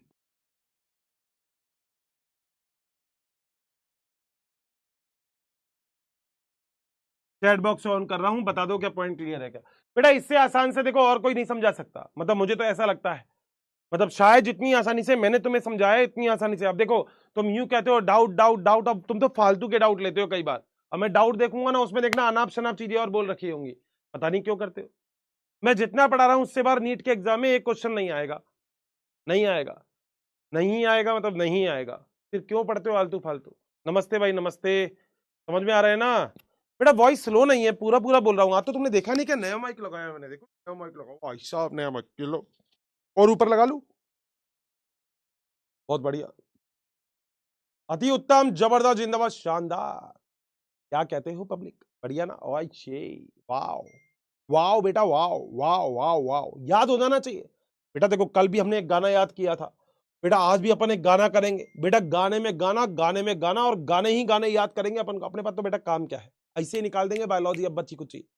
जो भी बची है तुमको, मतलब सच में, मतलब अर्जुना, मैंने देखो तुमसे एक बात तो जरूर बोली थी, मतलब लिटरली, और तुम लोग कई बार मेरे को मैसेज करके कहते हो यार हर्षित सर आप ना हमें कई बार बहुत इमोशनल कर देते हो। यार मैं खुद इमोशनल हो जाता हूँ, मतलब सच में आपके बैच से। तो this is the first batch in this kind of history, अभी रिसेंटली जो ऐड हुआ था मेरे पास। और अर्जुना बैच के साथ, मतलब तुम लोगों के साथ सबसे बड़ा प्लस पॉइंट पता है क्या है? तुम लोग पूरा रिस्पॉन्ड करते हो क्लास में। देखो होता है ना, मतलब 11th क्लास का बच्चा 12th क्लास का और ड्रॉपर में बहुत अंतर होता है। 11th क्लास का बच्चा एक्चुअली क्या होता है, वो सीखने को तैयार रहता है। अच्छा तुम कुछ तो तुम्हारे अंदर से भी लंगूर होंगे जो टिक के नहीं बैठते होंगे, ए यहां से उड़का वहां बैठ गया, वहां से उखड़ा वहां बैठ गया। लंगूर तो तुम्हारी क्लास में भी होंगे, मगर बेटा लंगूर पना कम से कम मेरे कहने से 1-1.5 साल खत्म कर दो। अगर नीट के एग्जाम को तुमको क्लियर करना है तो प्योर फोकस करो, केवल अपनी स्टडी के ऊपर विश्वास करो। मतलब मेरे ख्याल से बहुत सारे बच्चे मुझे मैसेज भी करते हैं, इधर उधर दिखाते भी हैं कि वो सच में कहाँ पढ़ते हैं, घर पे भी। और सच बता रहा हूं मैं, मतलब आप लोग जिस तरीके से पढ़ रहे हो ना, मतलब आपके घर वाले जितनी शिद्दत से आपको पढ़ा रहे हैं, बस थोड़ा सा काम और कह रहा हूँ ना। आप तो मोबाइल में देखते हो ना, कई लोग तो मोबाइल में, कई लोग लैपटॉप पे मेरा लेक्चर देखते हैं और बहुत मजा आता है मुझे, बहुत मजा आता है। मतलब नो डाउट तुम लोगों को भी मजा आ रहा होगा। तुम्हें पता है, तुम विश्वास नहीं कर रहे कितने चैप्टर निकाल दिए अपन ने, काउंट करें आज। Cell, cell division, living world, biological classification, plant kingdom, morphology, anatomy, हमने कितने चैप्टर निकाल दिए? 7 चैप्टर, 8वां चैप्टर पढ़ रहे हैं यहाँ पे। अच्छा एक बात और बताऊं, ताज्जुब करोगे, मैंने इनमें से किसी भी चैप्टर का नाम हिंदी में नहीं लिया। That is a transformation in you. ये बदलाव है जो तुम्हारे अंदर हुआ है, ये बदलाव है और जो केवल तुम्हारी वजह से हुआ है। तो में से कुछ बच्चे मुझे मना कर देते कि हर्षित सर आप एक बार बताओ ना। मैंने कहा क्या, आपने जब ऊपर इंग्लिश में लिख दिया तो आप इसको हिंदी में क्यों लिखते हैं? मैं कई जगह लिख देता हूं, देखो मैंने एसिटाइल कोएंजाइम में नीचे लिख दिया, एसिटाइल कोएंजाइम में। कई बच्चे मेरे से बोलते हैं, अभी मैंने ये कार्बोक्सिलेशन और डी कार्बोक्सिलेशन पढ़ाया था, कहा गया वो?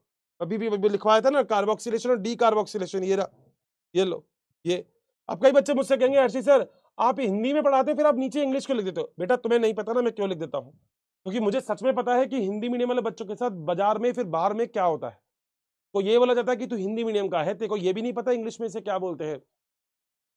बायोलॉजी है बेटा, तुम्हें यही पढ़नी है अब आगे जाके तो। और यही, ये कुछ नहीं है, यू मत सोचना ये प्लांट है हट जाएगी, नहीं, ये तो तुम आगे भी पढ़ोगे अपने एमबीबीएस में। हल्के में मत लेना इस चीज को, ये तुम पढ़ने वाले हो आगे भी, क्योंकि मैंने बोला था चाहे पादापुर चाहे जंतु हो, ये प्रोसेस तो सेम टू सेम ही होगा, सेम टू सेम होगा। बोलो बात सही है क्या? पक्का? चले आगे, आ जाओ, आ जाओ बेटा, आओ जरा एक चीज और देखते हैं। अभी तक एटीपी का हिसाब, अभी तक एटीपी का हिसाब, बेटा देखो डेली का हिसाब लेना चाहिए, हम भी ले लेते हैं बेटा, एक बार और हिसाब ले लेते हैं हम तक। एटीपी का हिसाब बता देना क्या बात सही है क्या फटाफट से। ग्लाइकोलाइसिस के द्वारा कितनी एटीपी मिली थी? फायदा, सॉरी मिली कितनी नहीं थी, फायदा। आप कहोगे अर्षित सर ग्लाइकोलाइसिस के द्वारा 8 एटीपी का फायदा था। बोलो बात सही है? 100%। अभी कौन सी अभिक्रिया पढ़ी है अर्षित सर? लिंक अभिक्रिया।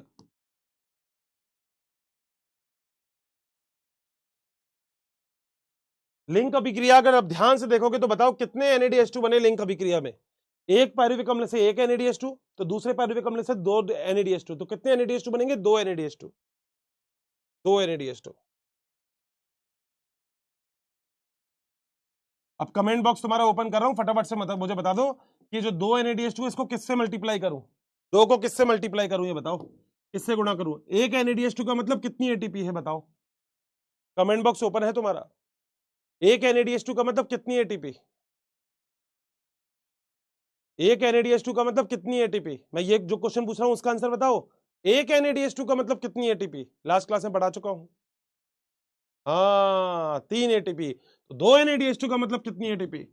2 इंटू 3 बराबर 6 एटीपी। सही है। टोटल अभी तक कितनी एटीपी का फायदा हो गया बताओ? टोटल अभी तक कितनी एटीपी का फायदा हो गया? टोटल अभी तक कितनी एटीपी का फायदा हो गया? टोटल अभी तक कितनी एटीपी का? जल्दी जल्दी जल्दी। 13? अबे टोटल करना नहीं आता क्या? 13 होते हैं क्या बेटा? ए पागल, 13 एटीपी होते हैं? घूसा मार दूंगा मुंह पे। ये 6 और 8 13 होते हैं क्या? ए लंगूर, लंगूर है क्या? बोला 13 एटीपी, घूसा मार दूंगा अगली बार 13 एटीपी बोला तो। हाँ 14 एटीपी। टोटल मिला के बोलो कितनी एटीपी का फायदा हो गया? अभी तक हो गया 14 एटीपी का फायदा। लंगूर है, यूं कह रहा है 13 एटीपी। अबे टोटल नहीं करना आता क्या? एक कबूतर है क्या? बताओ। मैं गुस्से में अच्छा लगता हूँ ना वैसे? अच्छा गुस्से में मैं ऐसे कर लेता हूँ, कबूतर है क्या? ज्यादा बोल रहा है क्या? बताऊंगा तो ये तो, इसमें तो मजाक हो गया, कभी गुस्सा दिखाऊंगा। हाँ बेटा बताओ। 14 एटीपी तो निकलेगी बेटा। हाँ शाबाश, 13 एटीपी बेटा। 6 और 6 12, 12 और 2 14। नहीं करना तो देख मैं तेरे को बताता हूँ। 8 और 6 बेटा, देख 8 के अंदर जोड़, 9 10 11 12 13 14। बहुत बढ़िया बेटा, 14 एटीपी। बोलो क्या पॉइंट क्लियर है? अच्छा तुम्हारे हाथ में कितनी उंगलियां हैं? 10 है ना? 10 है पक्का? 10 है तुम्हारे हाथ में पक्का? चलो काउंट करते हैं।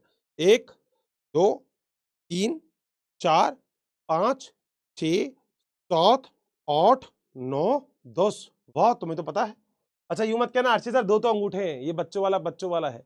मगर बेटा सच में तुम्हारे हाथ में देखो कितनी उंगलियां हैं, काउंट करें? चलो आओ। 10 9 8 7 6 और बेटा 6 और 5 कितने होते हैं? 6 और 5 11 उंगलियां हो गई तुम्हारे हाथ में। बधाई हो, आज एक उंगली बढ़ गई तुम्हारी। चलो जाओ जाओ बेटा। गुरु दक्षिणा में कभी कभी अंगूठा देते ना, तुम्हारे पास एक अंगूठा एक्स्ट्रा है, तुम दे देना मुझे। ये कहता है सर एक बार 11 थे। देखो 10 9 8 7 6 6 और 5 11। बोलो बात सही है? मेरी बात समझ में आ रही? मजाक था ये, मजाक था बेटा। 10 ही उंगलियां हैं तुम्हारे हाथ, है ना? हाँ मतलब 4 उंगली 2 अंगूठे, वो वाली बात भी कर सकते हो। बोलो क्या पॉइंट क्लियर है? तो मेरी क्लास में क्या सभी लोगों को लिंक अभिक्रिया तक सारी की सारी बात क्लियर है क्या? कोई भी दिक्कत है ग्लाइकोलाइसिस और लिंक अभिक्रिया में यहां तक तो फटाफट से बता दो। नहीं है? आगे चले। हो गया लिंक अभिक्रिया, हो गया, इतना ही याद करना था बस।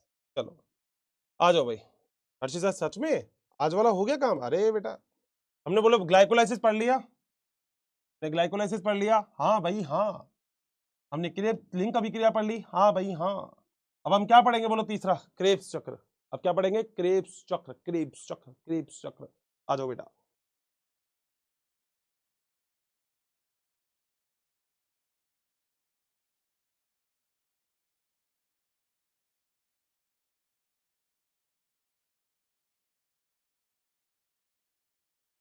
क्रेब्स चक्र। बोलो क्या पॉइंट क्लियर है? चलें आगे? चलें पक्का? किसी को दिक्कत तो नहीं है? श्योर? चलो आ जाओ बेटा क्रेब्स चक्र। या इससे पहले एक दो क्वेश्चन कर लेते हैं, देखते तुम्हें कितना याद है। एक क्वेश्चन कितनी, बेटा क्वेश्चन ध्यान से सुनना। वैसे मेरे को पता है कई बच्चों को नहीं भी आता होगा। सीधी एटीपी का निर्माण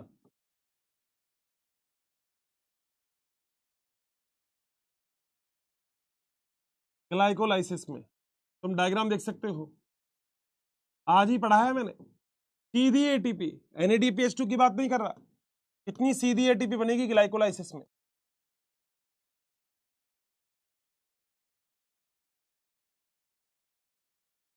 8 10 4 और 6। बता दो आंसर।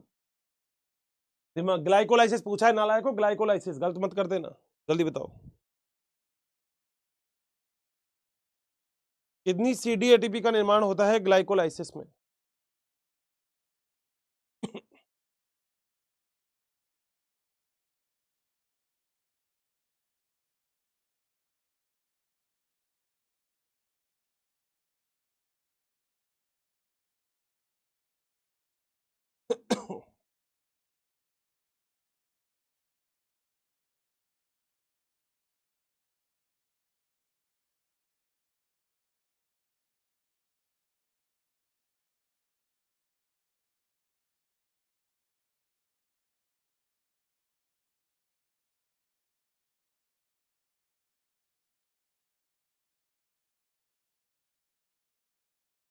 निकाल दिया क्या आंसर?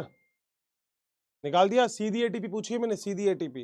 गड़बड़ मत करना, गड़बड़ बिल्कुल मत करना। सीधी एटीपी आंसर भी लिखा था अभी थोड़ी देर पहले तुमको। सीधी एटीपी कितनी बनती है बेटा? मेरे हिसाब से आंसर तो सी होना चाहिए। वाह क्या बात है। Ravikant, doctor Sandeep, Alkesh, Shiva, doctor brand Vivek, Arpit, Lucky, Riza, Ritesh और प्रिया। बहुत बढ़िया बेटा। सीधी एटीपी पूछिए, सीधी एटीपी। तुम्हें याद ही नहीं रहता, तुम तो गजनी के आमिर खान से कम थोड़ी हो तुम। देखो बोला था, एक एटीपी सीधी बनी, ये रही। 2 एटीपी सीधी बनी, 3 एटीपी सीधी बनी, 4 एटीपी सीधी बनी। 4 ही तो एटीपी बनी है सीधी। चलो ऐसे मत किया करो। देखो तुम नहीं याद करोगे तो मेरी दिक्कत नहीं है, तुम लोग परेशान हो जाओगे। चलो क्वेश्चन, लिंक अभिक्रिया के द्वारा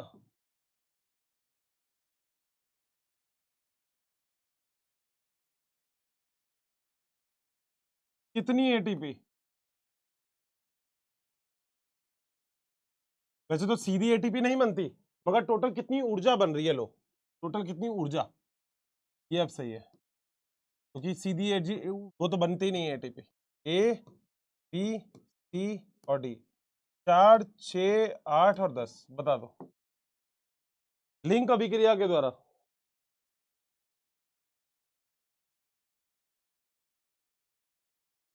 रटोगे तो कभी नहीं कर पाओगे भाई, पहले बोल रहा हूं। रटोगे तो कभी नहीं कर पाओगे, कभी नहीं कर पाओगे रटोगे तो, पेपर में भी नहीं कर पाओगे रटोगे तो। मगर अगर समझोगे तो एक बार समझोगे फिर कभी नहीं भूलोगे इसको, अगर समझोगे तो। 96% बच्चे अगर समझ रहे हैं इस चीज को तो बहुत बढ़िया बात है।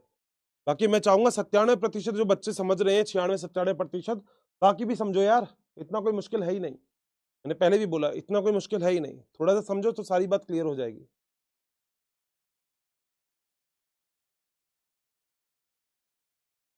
चले, मेरे हिसाब से आंसर तो 6 एटीपी आना चाहिए। सेकंड,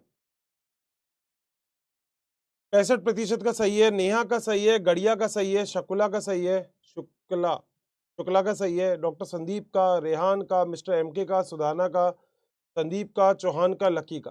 ये बाकी क्या कर रहे हो? ये 20% में 8 क्यों लिखा है भाई? लिंक अभिक्रिया अभी अभी पढ़ाई थी बेटा, अभी अभी पढ़ाई है, अभी अभी पढ़ाई है। लिंक अभिक्रिया के द्वारा कितनी एटीपी बनी है? 6 एटीपी तो बनी है, कहां दिख रही है 8 एटीपी?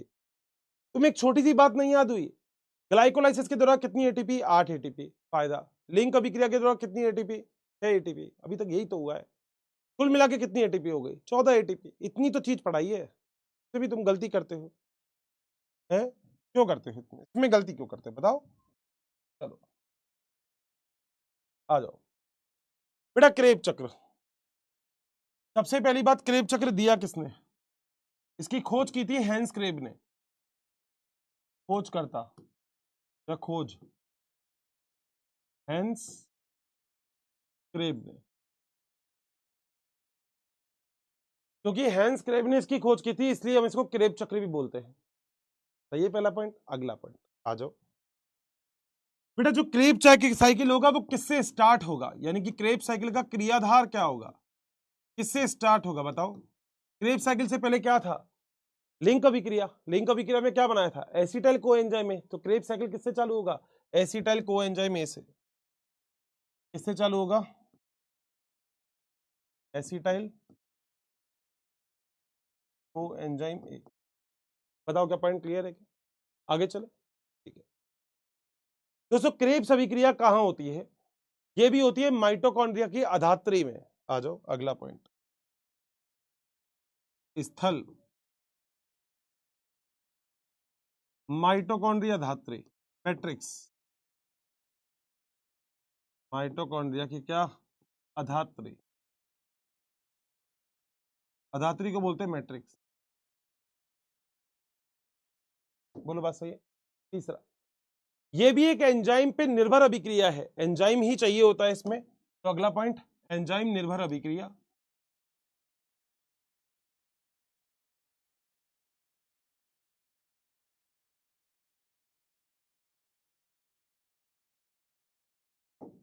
बताओ क्या यहां तक पॉइंट क्लियर हो गया?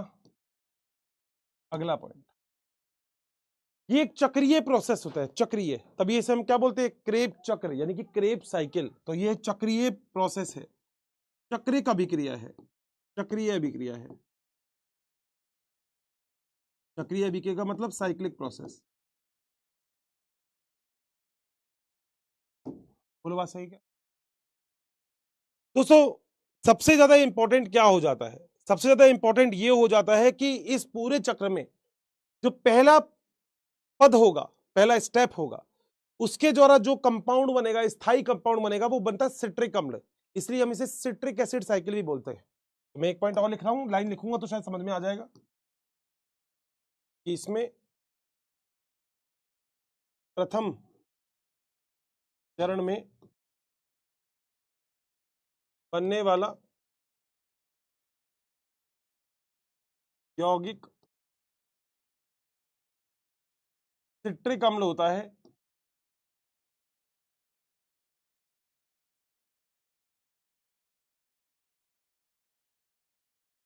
अतः इसे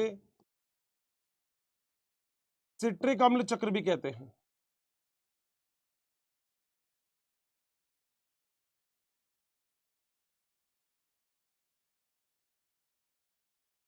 यह भी समझाऊंगा मैं क्या होता है।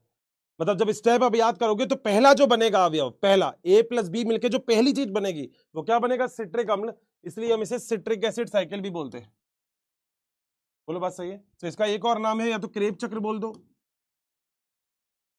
क्रेब साइकिल, या फिर इसे एक नाम और बोलते हैं सिट्रिक एसिड साइकिल।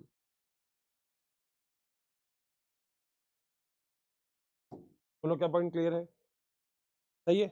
इसी सिट्रिक एसिड साइकिल का केमिस्ट्री में एक और नाम है, ट्राई सिट्रिक एसिड साइकिल। तो एक नाम और बोल सकते हैं इसको, और TCA साइकिल। पूरा नाम होता है ट्राई सिट्रिक एसिड साइकिल। बोलो क्या पॉइंट क्लियर है क्या? जिस भी बच्चे को दिक्कत है उसके लिए एक बार फिर से रिकैप। मुझे कभी दिक्कत नहीं होती रिकैप देने में, और रीजन बस एक ही है, ये रिकैप उनके लिए बिल्कुल भी नहीं है जो पहले एक बार अभी समझ चुके हैं। मगर ठीक है बेटा, ऐसे बच्चों की वजह से भी आपका फायदा हो जाता है जो एक बार में मेरी बात का ध्यान नहीं देते, ठीक है। मगर अब देना चालू कर दो वापस से सारे के सारे। देखो बेटा, याद रखना 11वीं का वेटेज हमेशा ज्यादा होता है, और 11वीं का वेटेज ज्यादा इसलिए होता है क्योंकि 11वीं में ये घोच पोच वाली चीजें आती है बहुत सारी, ठीक है। तो ध्यान से सुनना, मैंने कल वाले प्रोसेस में आपको ग्लाइकोलाइसिस पढ़ाया था। तब आप सभी लोगों को याद होगा मेरे पास ग्लूकोज से 2 पायरुविक अम्ल बने थे। पूरा ग्लाइकोलाइसिस 10 पद की अभिक्रिया होती है, लिख लेना अगर आपकी कॉपी के अंदर जगह हो तो। कितने पद की अभिक्रिया? 10 स्टेप की अभिक्रिया होती है। एक ग्लूकोज के द्वारा आपको 2 पायरुविक अम्ल बनते हैं, इस प्रोसेस को ग्लाइकोलाइसिस कहते हैं। एक ग्लूकोज के अंदर 6 कार्बन होते हैं, तो पायरुविक अम्ल में 2-2 कार्बन, 3-3 कार्बन होते हैं। बोलो क्या पॉइंट क्लियर है? ग्लाइकोलाइसिस के बाद अभी अगली अभिक्रिया होती है लिंक अभिक्रिया। ग्लाइकोलाइसिस होती है कोशिका द्रव्य यानी कि साइटोप्लाज्म में, बाकी तीनों अभिक्रिया कहां पर होती है? बोलो कहां पर होती है? माइटोकॉन्ड्रिया में। बोलो बात सही है? आ जाओ। सबसे पहले अभिक्रिया आज जो अपन ने पढ़ी है वो है लिंक अभिक्रिया। यह माइटोकॉन्ड्रिया की अधात्री में होती है। इसे लिंक बोलते हैं क्योंकि ये योजी है, ये दो चीजों को जोड़ती है। हर्षी सर कौन कौन सी 2 चीजें जिनको ये जोड़ रही है? ये ग्लाइकोलाइसिस को और क्रेब अभिक्रिया को जोड़ रही है। क्योंकि आप एक बार बताऊं, सुनोगे खोपड़ी लगा के?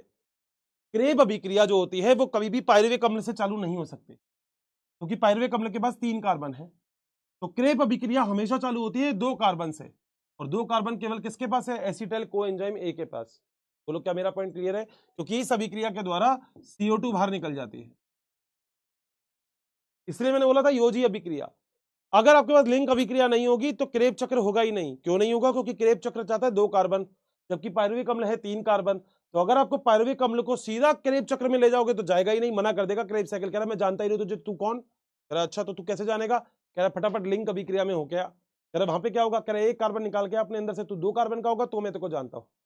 तो अगर नीट के एग्जाम में कभी भी क्वेश्चन आए कि क्रेब चक्र चालू कहां से होता है, क्रेब चक्र के लिए क्रियाधार कौन सा है, तो आंसर है एसिटाइल कोएंजाइम, यहां से चालू होगा क्रेब चक्र। क्योंकि ये था ग्लाइकोलाइसिस, ये था लिंक अभिक्रिया। अब जो तीसरी चालू होगी वो होगी क्रेब चक्र। तो क्रेब चक्र के लिए जो क्रियाधार है, क्रेब चक्र के लिए जो क्रियाधार है वो क्या है? वो है एसिटाइल कोएंजाइम ए। और आपको पता है एसिटाइल कोएंजाइम ए किससे बना? बिल्कुल आप सब लोग जानते हो, एसिटाइल कोएंजाइम ए बना जिस एक चीज से, दैट इज द पायरुविक अम्ल, लिंक अभिक्रिया से। बताओ क्या पॉइंट क्लियर है क्या? चैट बॉक्स ओपन कर रहा हूं। 3-3 बार रिवीजन करवा दिया अब तो मत कहना दिक्कत है। क्वेश्चन पूछ रहा हूं आंसर दे देना। ग्लाइकोलाइसिस में कितनी एटीपी बनी? क्वेश्चन पूछ रहा हूं आंसर दे देना। ग्लाइकोलाइसिस में कितनी एटीपी बनी?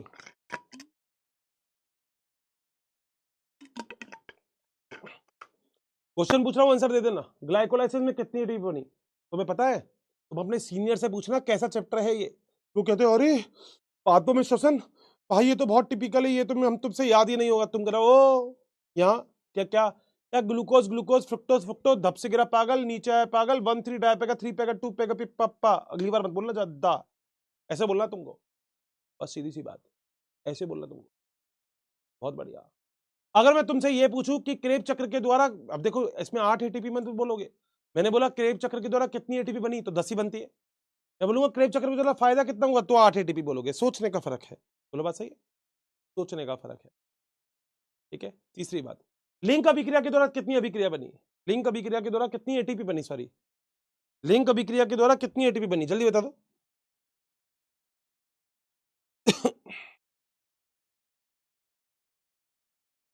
लिंक अभिक्रिया के द्वारा कितनी एटीपी बनी, लिंक के द्वारा 6 एटीपी बनी, बिल्कुल सही बात है, क्या बात है। अभी तक टोटल कितनी एटीपी बनी, अभी तक टोटल कितनी एटीपी बनी,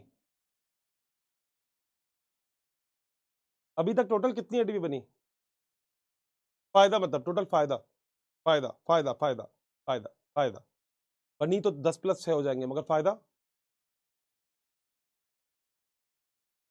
14 एटीपी का फायदा हुआ। बहुत बढ़िया। एटीपी मतलब ऊर्जा, पैसा पैसा पैसा है ये। 14 बेटा, 16 कौन लिखता है, ये 22 एटीपी वाला कौन है बेटा, इसको पहले खोपचे में लेके आओ, इसको हवेली पे लेके आओ, ये 22 एटीपी वाले को, तो इसको हवेली पे लेके आओ बेटा, लेके आओ इसको, इसकी बेटा पुंगड़ी बजा दूंगा बेटा, लेके आओ इसको, तो लेके आओ बेटा, ये 22 एटीपी वाले को लेके आओ। ये 22 एटीपी वाला कहां से आया है, कहां से आया तू 22 एटीपी, पुपड़ी बजा दूंगा तेरी। 22 एटीपी, 14 एटीपी टोटल बनी है, 22 एटीपी बन गई अभी तक। ए पागल, पकड़ो बेटा इसको, पकड़ो बेटा, पकड़ो इसको, पकड़ो फटाफट, ये 22 एटीपी वाला कौन है, पकड़ो इसको। 22 एटीपी बोलता है, 14 एटीपी टोटल बनी है, 22 एटीपी। बेटा नीट में यही याद रह जाएगा, ध्यान रखना। बोलो तुम गलत बोलो। गलत बोलना चाहिए, बस बात होती है कोई। आओ, अभी भी याद नहीं हुआ तो देख लेना। ये क्या है, अर्चिया ग्लूकोज, सुन लेना जिसको अभी भी याद नहीं हुआ, और अब भी याद नहीं हुआ तो फिर नहीं होगा कभी भी याद। इस ग्लूकोज से बोलो क्या बना, अर्चिया सर 2 पायरुविक अम्ल। इतनी बार रिवाइज करवा रहा हूँ फिर भी नहीं समझ में आएगा, फिर भी 22 एटीपी लिखता है, मतलब लिखता है, लिखती है, मुझे नहीं पता कौन था वो, मगर जो भी था, कबूतर था कबूतरी था, ढूंढो। प्रोसेस का नाम क्या है, अर्ची सर ग्लाइकोलाइसिस।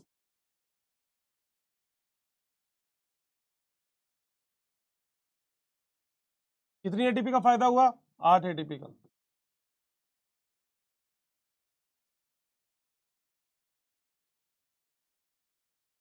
इस पायरुविक अम्ल से क्या बना, एसिटाइल कोएंजाइम। इससे भी क्या बना, एसिटाइल कोएंजाइम। बोलो क्या पॉइंट क्लियर है क्या, 100%। आ जाओ, कौन सी अभिक्रिया है ये, अर्ची सर ये है लिंक अभिक्रिया।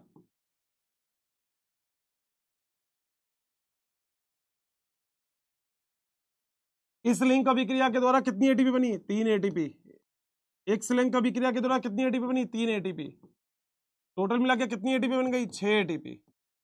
अभी भी याद नहीं होगा तो पता नहीं कब होगा फिर, है अभी याद नहीं हुआ क्या, हो गया, चले आगे, आ जाओ। इसके बाद एक तीसरा स्टेप जो इसके बाद होगा, बोलो कौन सा चक्र है इसके बाद, इसके बाद है क्रेब चक्र, क्रेब साइकिल। यहां पे भी कौन सा चक्र है, क्रेब चक्र या क्रेब साइकिल।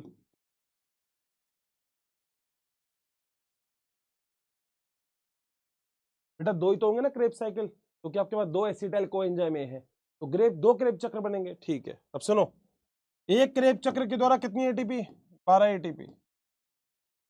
इस क्रेब चक्र के द्वारा भी कितनी एटीपी, 12 एटीपी। तो टोटल मिला के कितनी एटीपी, 24 एटीपी। अब अगर तुम्हारे पास तुम्हारी मैथमेटिक्स बिल्कुल सही है तो ये पूरा प्रोसेस हो गया, ये पूरा प्रोसेस हो गया। इलेक्ट्रॉन परिवहन तंत्र खोपड़ी से निकाल दो, अभी निकाल दो थोड़ी देर के लिए, ये पूरा प्रोसेस हो गया। बताओ जरा एक पूरे प्रोसेस के ऊपर एक ग्लूकोज से पूरा का पूरा जब प्रोसीजर करवाया तो आपको टोटल कुल कितनी एटीपी मिली? टोटल करके बताओ जरा, कुल एटीपी कितनी मिली? कुल एटीपी एक ग्लूकोज के अणु से।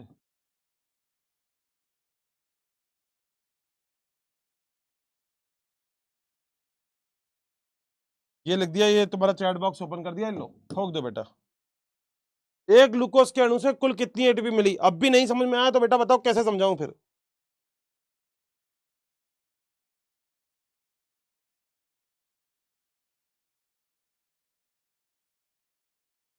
बताओ जल्दी, कितनी एटीपी बनी?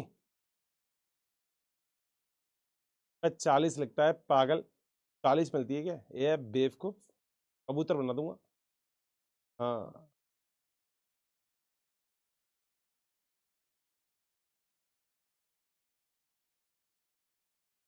38 एटीपी। सही बात है। यही बनानी है, अभी अभी 24 एटीपी और बनानी है अपन को। 24 एटीपी और बनानी है। एक क्रेब चक्र करवाऊंगा तो 2 क्रेब चक्र, मतलब दूसरा क्रेब चक्र तुम बना लेना, एज इट इज ही बनेगा। ठीक है, आओ चैट बॉक्स ऑफ कर रहा हूँ। ठीक है, आ जाओ फटाफट से। मुझे एक बात बताना, जो मैं बोल रहा हूँ क्या वो वाली बात क्लियर है क्या? पहले एक बात बताना, आज अपना जो बेसिक टॉपिक है वो क्रेब चक्र है ही, वो तो तुम्हें पता ही है, क्रेब चक्र है ही। मगर बेटा क्रेब चक्र के लिए एक गाना, एक सॉन्ग, सॉन्ग बेटा।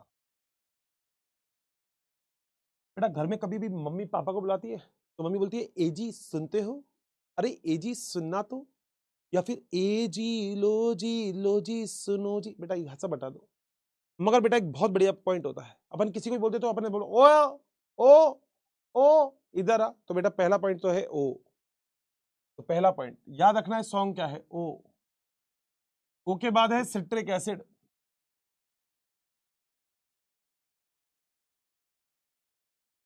ओ सिट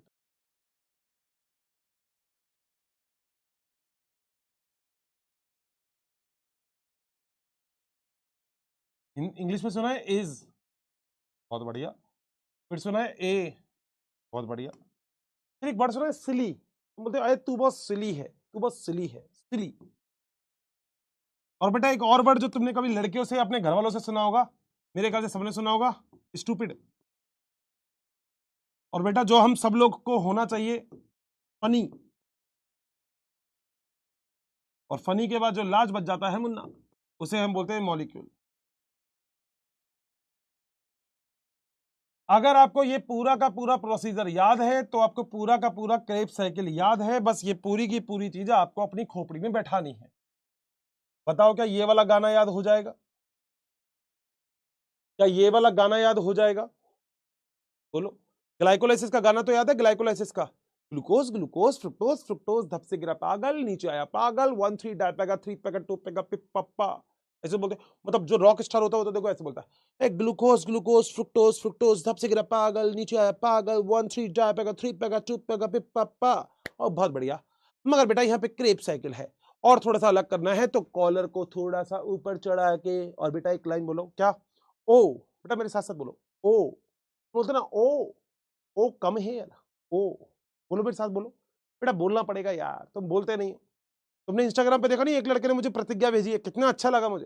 बेटा प्रतिज्ञा करो तुम, तुम्हें बोलना पड़ेगा, बोलो बोलो बेटा ओ, बोलो oh citric acid, oh citric acid is a silly stupid funny molecule. बोलो क्या याद हो गया? क्या एक बार में नहीं होगा तो कोई बात नहीं, 2 बार में याद कर लो।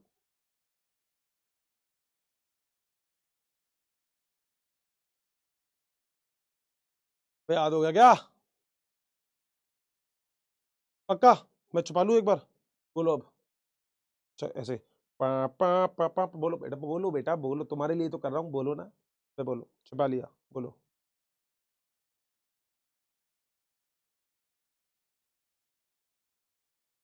बहुत बढ़िया, हो गया। Oh citric acid is a silly stupid funny molecule. बहुत ही आसान है, मेरे ख्याल से लगभग सबको याद हो गया होगा। अब क्या कहते हो, इसका प्रोसीजर आज ही करवा दूं? वैसे होगा नहीं आज, तो आज इतना ही रहने देते हैं, मगर एनसीईआरटी पढ़ लेते। लास्ट क्लास में मैंने एनसीईआरटी नहीं पढ़ाई थी इसकी। मुझे ऐसा याद आ रहा है कि मैंने एनसीईआरटी नहीं पढ़ाई थी। ये वाला पेज पढ़ा दिया था, ये वाला पेज पढ़ाना है। ठीक है, आ जाओ। आपको कई सारे प्रश्न पूछे गए तो आपको आश्चर्यचकित हो रहा होगा कि आखिर ये सब चीजें एक जैसी है, यानी कि क्या श्वसन और ऊर्जा सब एक जैसी है। लेकिन वास्तव में सांस लेने की प्रक्रिया और खाद्य पदार्थ से मुक्त होने वाली ऊर्जा में बहुत अधिक संबद्धता होती है। बिल्कुल बात सही है बेटा, जो आप सांस से लेते हो ऑक्सीजन, यही ऑक्सीजन अंदर जाके आपके ग्लूकोज के अणु को तोड़ने का काम करती है। तो हमने समझा लिया था, पहले लेक्चर की बात थी ये वाली। तो यह समझने का प्रयास करेंगे कि ये सब कैसे होता है। जीवन विधि के लिए आवश्यक सभी ऊर्जा बृहद अणुओं के, बृहद अणु का मतलब बड़े बड़े, बड़े अणु का मतलब जैसे कार्बोहाइड्रेट, प्रोटीन, वसा, इनके द्वारा, जिन्हें खाद्य पदार्थ कहते हैं, केवल हरे पादप और नीले नील हरे जीवाणु अपना भोजन बनाते हैं। बोलो बात सही है। नील हरे जीवाणु जानते हैं, ब्लू ग्रीन एल्गी, नील हरे शैवाल पड़ा होगा। प्रकाश संश्लेषण की विधि के द्वारा ये प्रकाशीय ऊर्जा को रासायनिक ऊर्जा में कन्वर्ट करते, कार्बोहाइड्रेट, ग्लूकोज, सुक्रोज और स्टार्च, तीनों जानते हो। पादप भोजन बनाते हैं ग्लूकोज के रूप में, स्थानांतरण करते हैं सुक्रोज के रूप में, संग्रह करते हैं स्टार्च के रूप में। हमें ये याद रखना चाहिए कि हरे पादप भी सभी कोशिकाओं, ऊतकों और अंगों में प्रकाश संश्लेषण नहीं होता, केवल हरे पादपों में ही होता है। ठीक है, हरे हरे पादप में, मगर सारी कोशिकाओं में नहीं होता, केवल उनमें होगा जिनमें पर्णहरित यानी कि क्लोरोफिल, क्लोरोप्लास्ट, हरित लवक पाया जाएगा, जिसमें क्लोरोप्लास्ट होता है। कोई क्वेश्चन नहीं आएगा यहाँ से, क्योंकि हरे पादप में अंग, ऊतक और कोशिकाएं सारी हरी नहीं होती, इसलिए ऑक्सीकरण के लिए खाद्य पदार्थ की आवश्यकता होती है। बिल्कुल बात सही है।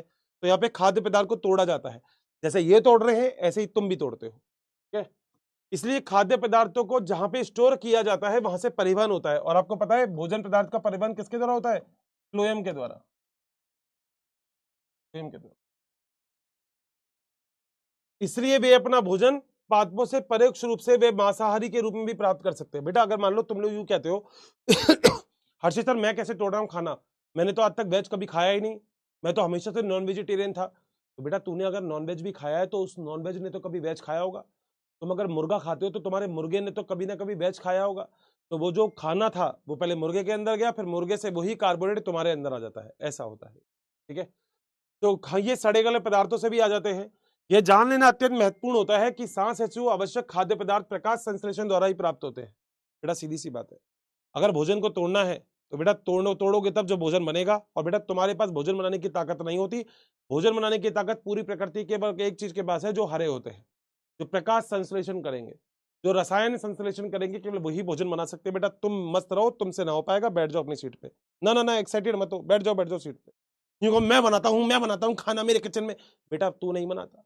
वो देखो वो लड़की क्या कह रही है मम्मी से, देखो वो, हाँ ये जो कोने में बैठी है ये मम्मी से क्या कह रही है, मम्मी देखो सर गलत बोल रहे हैं, मैं क्या किचन में खाना नहीं बनाती, मैं तो सोई पोशी हुई। बेटा तू सोई पोशी नहीं है, क्योंकि तू खाने का कच्चा माल कहीं और से लेके आ रही है, पेड़ बना रही है तू। तो जो पेड़ है उस पेड़ ने तो कुछ बनाया है, सूरज के प्रकाश में बनाया बेटा उसने खाना, सूरज के प्रकाश में। कितनी बड़ी बात है बताओ, और तुम ऐसे चिल्लाते रहते हो कि हमने ये कर दिया। तो बेटा एक कोशिका के सांस लेने की अवस्था होती है जिससे खाना टूटता है और टूटने के बाद ऊर्जा मुक्त होती है, और जो किसके रूप में होती है? एटीपी। इसे हम बोलते हैं कोशिका की ऊर्जा। मेरे भाई बता दो ना, क्या पॉइंट क्लियर है क्या? पक्का? आ जाओ। निसंदेह प्रकाश संश्लेषण क्लोरोप्लास्ट में होता है, जबकि यूकेरियोटिक में, जबकि ऊर्जा प्राप्त करने के लिए हमको इसको तोड़ना होता है। और ये सारा कहां टूटेगा? माइटोकॉन्ड्रिया में। तभी माइटोकॉन्ड्रिया को कोशिका का बोलते हैं शक्ति ग्रह। ओके, तो ये केवल यूकेरियोटिक कोशिका में। और ये क्या होता है, इसमें कार्बन के अणु टूटते हैं। अगर आपको ध्यान है तो मैंने भी तोड़ा था, मैंने ग्लूकोज जो कि 6 कार्बन का था उसे 3-3 कार्बन के पायरुविक अम्ल में तोड़ा।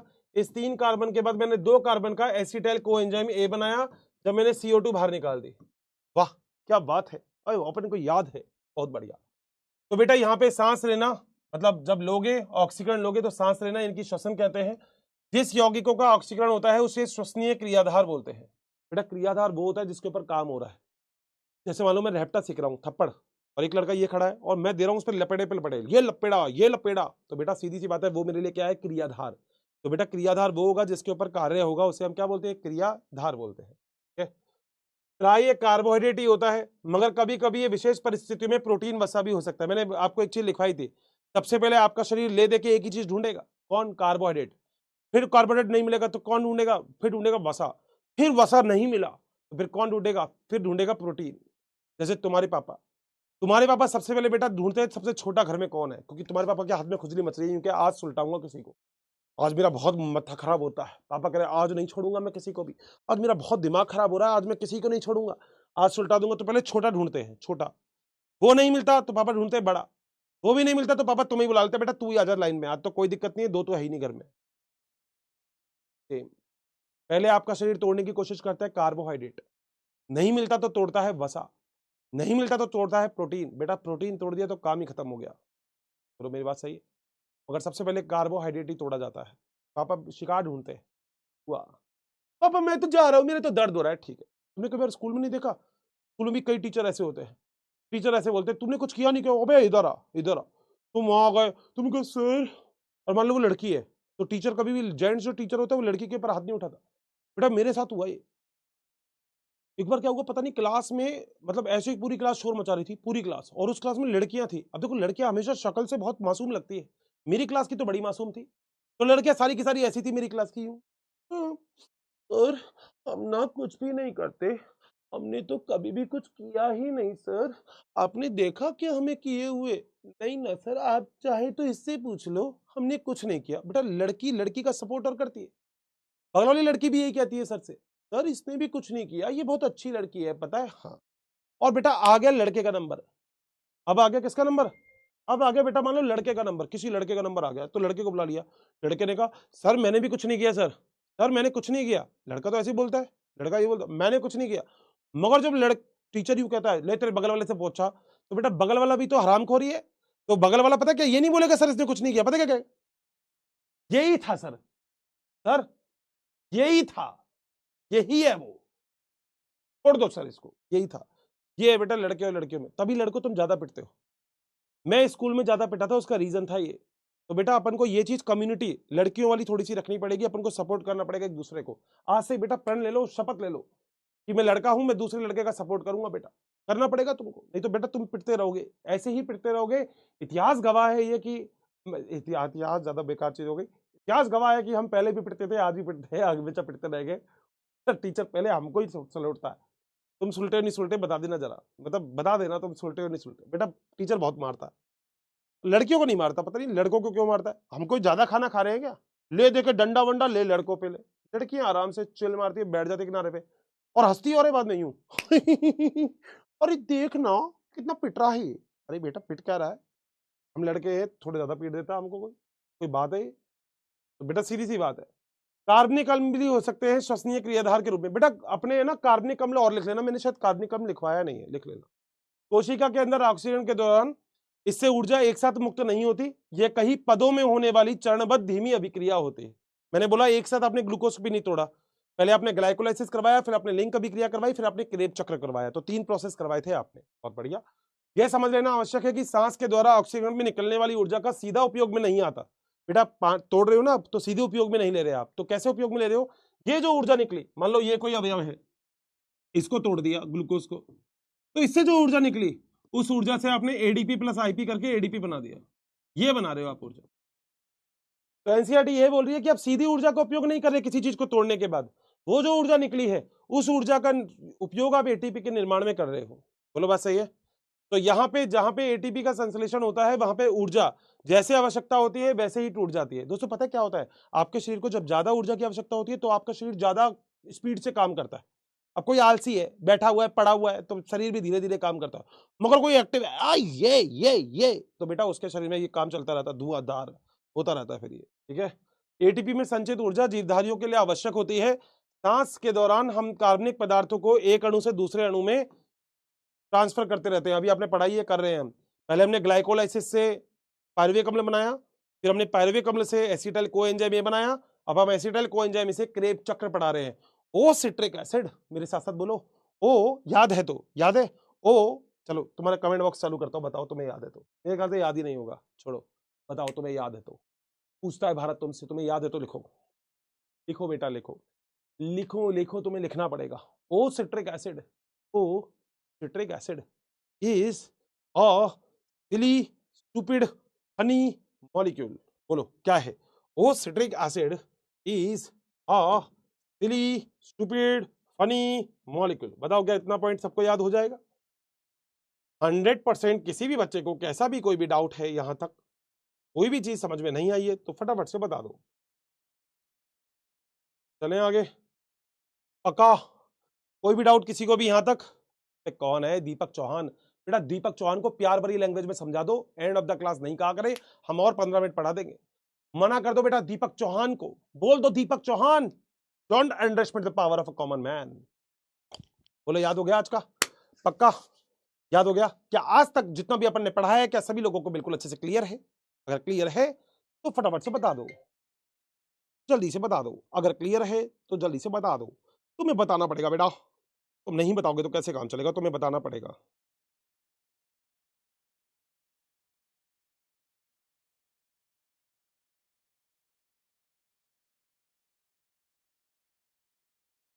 कहो तो एक शेर अर्ज कर दे इसी बात पे, एक शेर बोलो। इरशाद बोलो बेटा, इरशाद बोलोगे तो मजा आता है बेटा करने में। इरशाद बोलो बेटा, इरशाद, इरशाद बोलो, इरशाद, इरशाद, इरशाद बोलो। मैं एक शेर सुना तो बहुत प्यारा सा।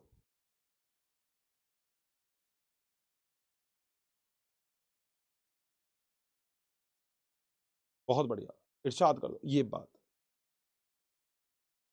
चलो बाल बाल सब बन रहे। हाँ, इरशाद कि तुम जब आओगी तो खोया हुआ पाओगी मुझे, कि तुम जब आओगी तो खोया हुआ पाओगी मुझे, मेरी जिंदगी में तन्हाई के सिवा और कुछ भी नहीं है। दोस्तों शब्दों की गहराई पे थोड़ा सा ध्यान देना, कि तुम जब आओगी तो खोया हुआ पाओगी मुझे, मेरी जिंदगी में तन्हाई के सिवा कुछ भी नहीं है, कि मेरे कमरे को सजाने की तमन्ना थी तुम्हारी, कि मेरे कमरे को सजाने की तमन्ना थी तुम्हारी, और मेरे कमरे में, और मेरे कमरे में किताबों के सिवा कुछ भी नहीं है। वाह वाह बेटा वाह, क्या हमने शायरी कर दी।